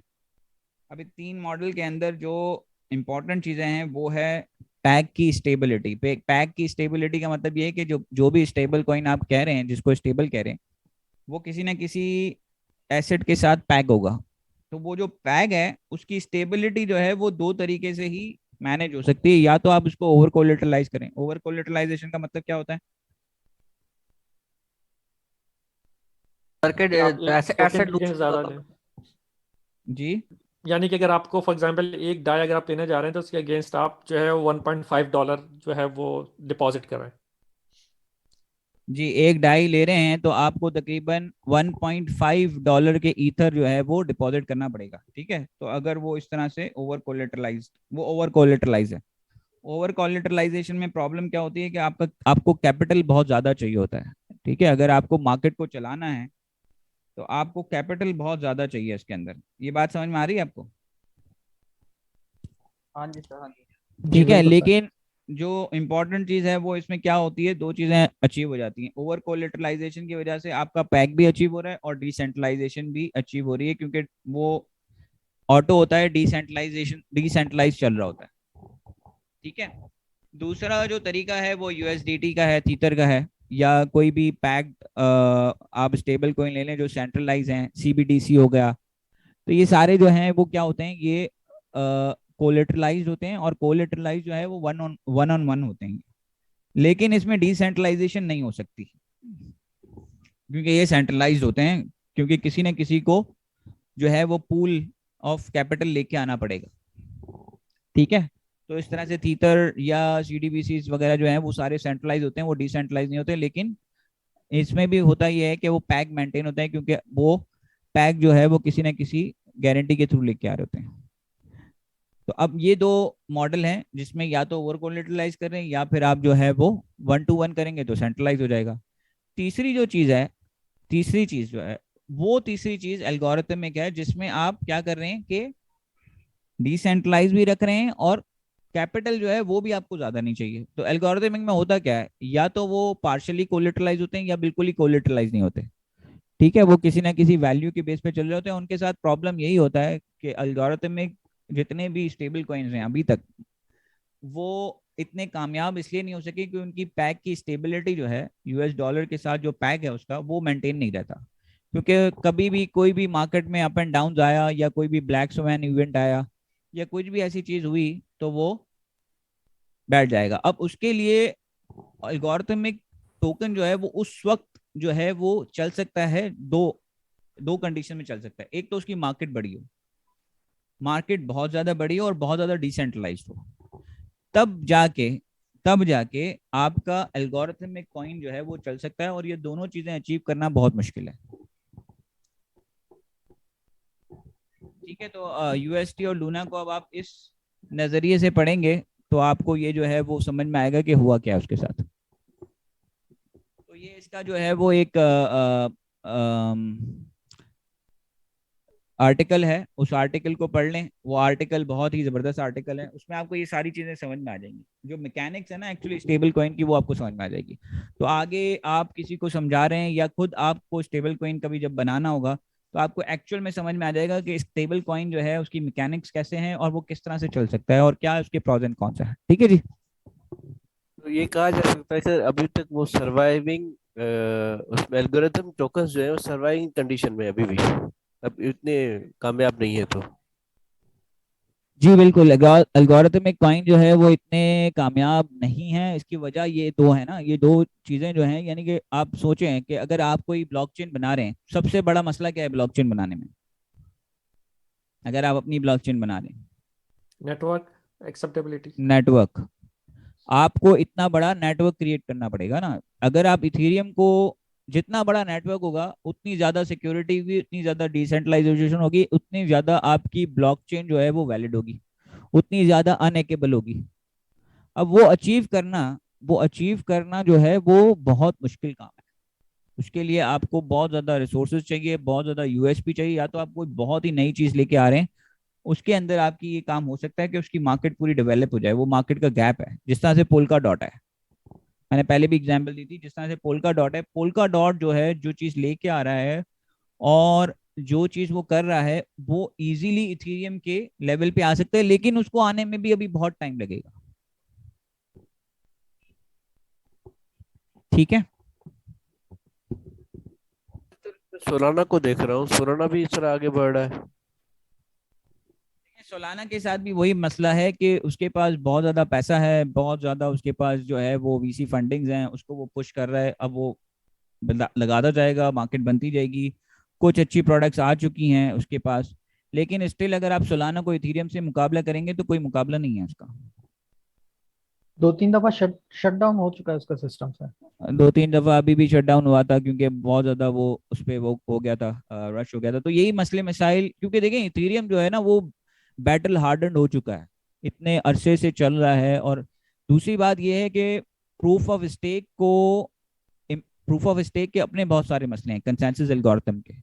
इस यही वजह है कि प्रूफ ऑफ वर्क स्टिल जो है ना वो बैटल हार्डन कंसेंसस एल्गोरिथम है कि उसको आप हैक नहीं कर सकते अगर डिसेंट्रलाइजेशन कंप्लीट हो जाती है, जबकि प्रूफ ऑफ स्टैक जो है वो हमेशा से मसला ही रहा है। तो सोलाना और इस तरह के जितने भी ब्लॉकचेन्स हैं जो प्रूफ ऑफ स्टेक पे काम कर रहे हैं, अगर उसको आपको देखें तो ये एक थोड़ा सा उनके साथ मसला चल रहा है अभी भी वो इतने स्टेबल नहीं है। तो अभी उनको बैटल हार्डन होने में बड़ा टाइम लगेगा, तो इसीलिए वो कैचअप जो करना है इथेरियम को वो इतना आसान नहीं है। Ethereum is way ahead.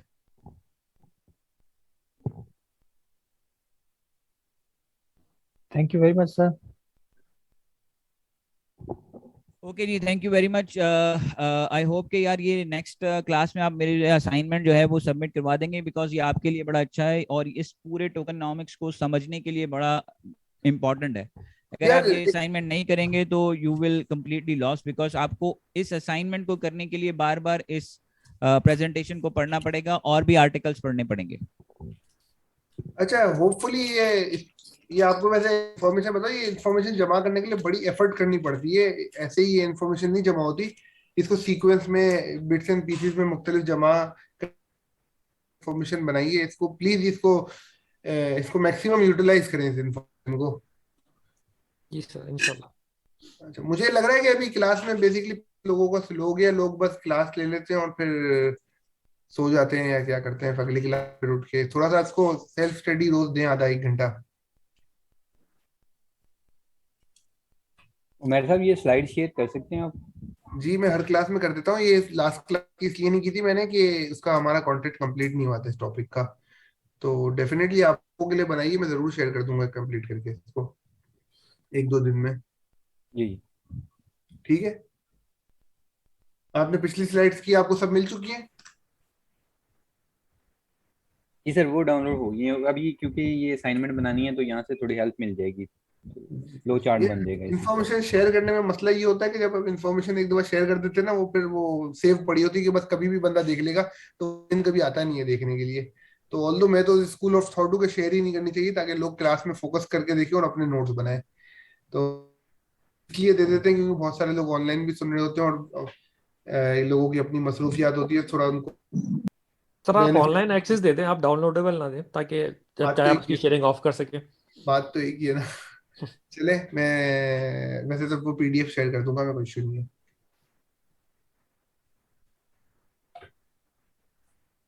तो लोग शेयर डाउनलोड तो कर ही लेंगे किसी भी तरीके से, स्क्रीनशॉट ले लेंगे एटलीस्ट।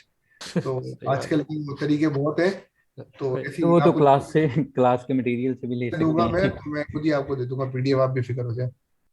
कभी कभी इंसान फोकस नहीं कर पा रहा होता है तो वो जी बिल्कुल, क्लास बाद में ही देखते हैं। उसी बेनिफिट ऑफ डाउट के लिए ही मैं शेयर कर दूंगा, वरना तो मैं अज्यूम करता हूँ कि आप लोग बहुत से क्लासेस लेते हैं और नोट्स अपने बना लेते हैं साथ साथ ही, ताकि आपको स्लाइड देखने की जरूरत ही ना पड़े। मेजोरिटी ऑफ द लोग तो मैं अज्यूम करता हूँ ऐसे ही कर रहे होंगे। ठीक है, चले, थैंक यू सो मच। आज की क्लास से आप लोगों को फायदा हुआ होगा, कुछ नॉलेज में इजाफा कर पाए। Thank you very much.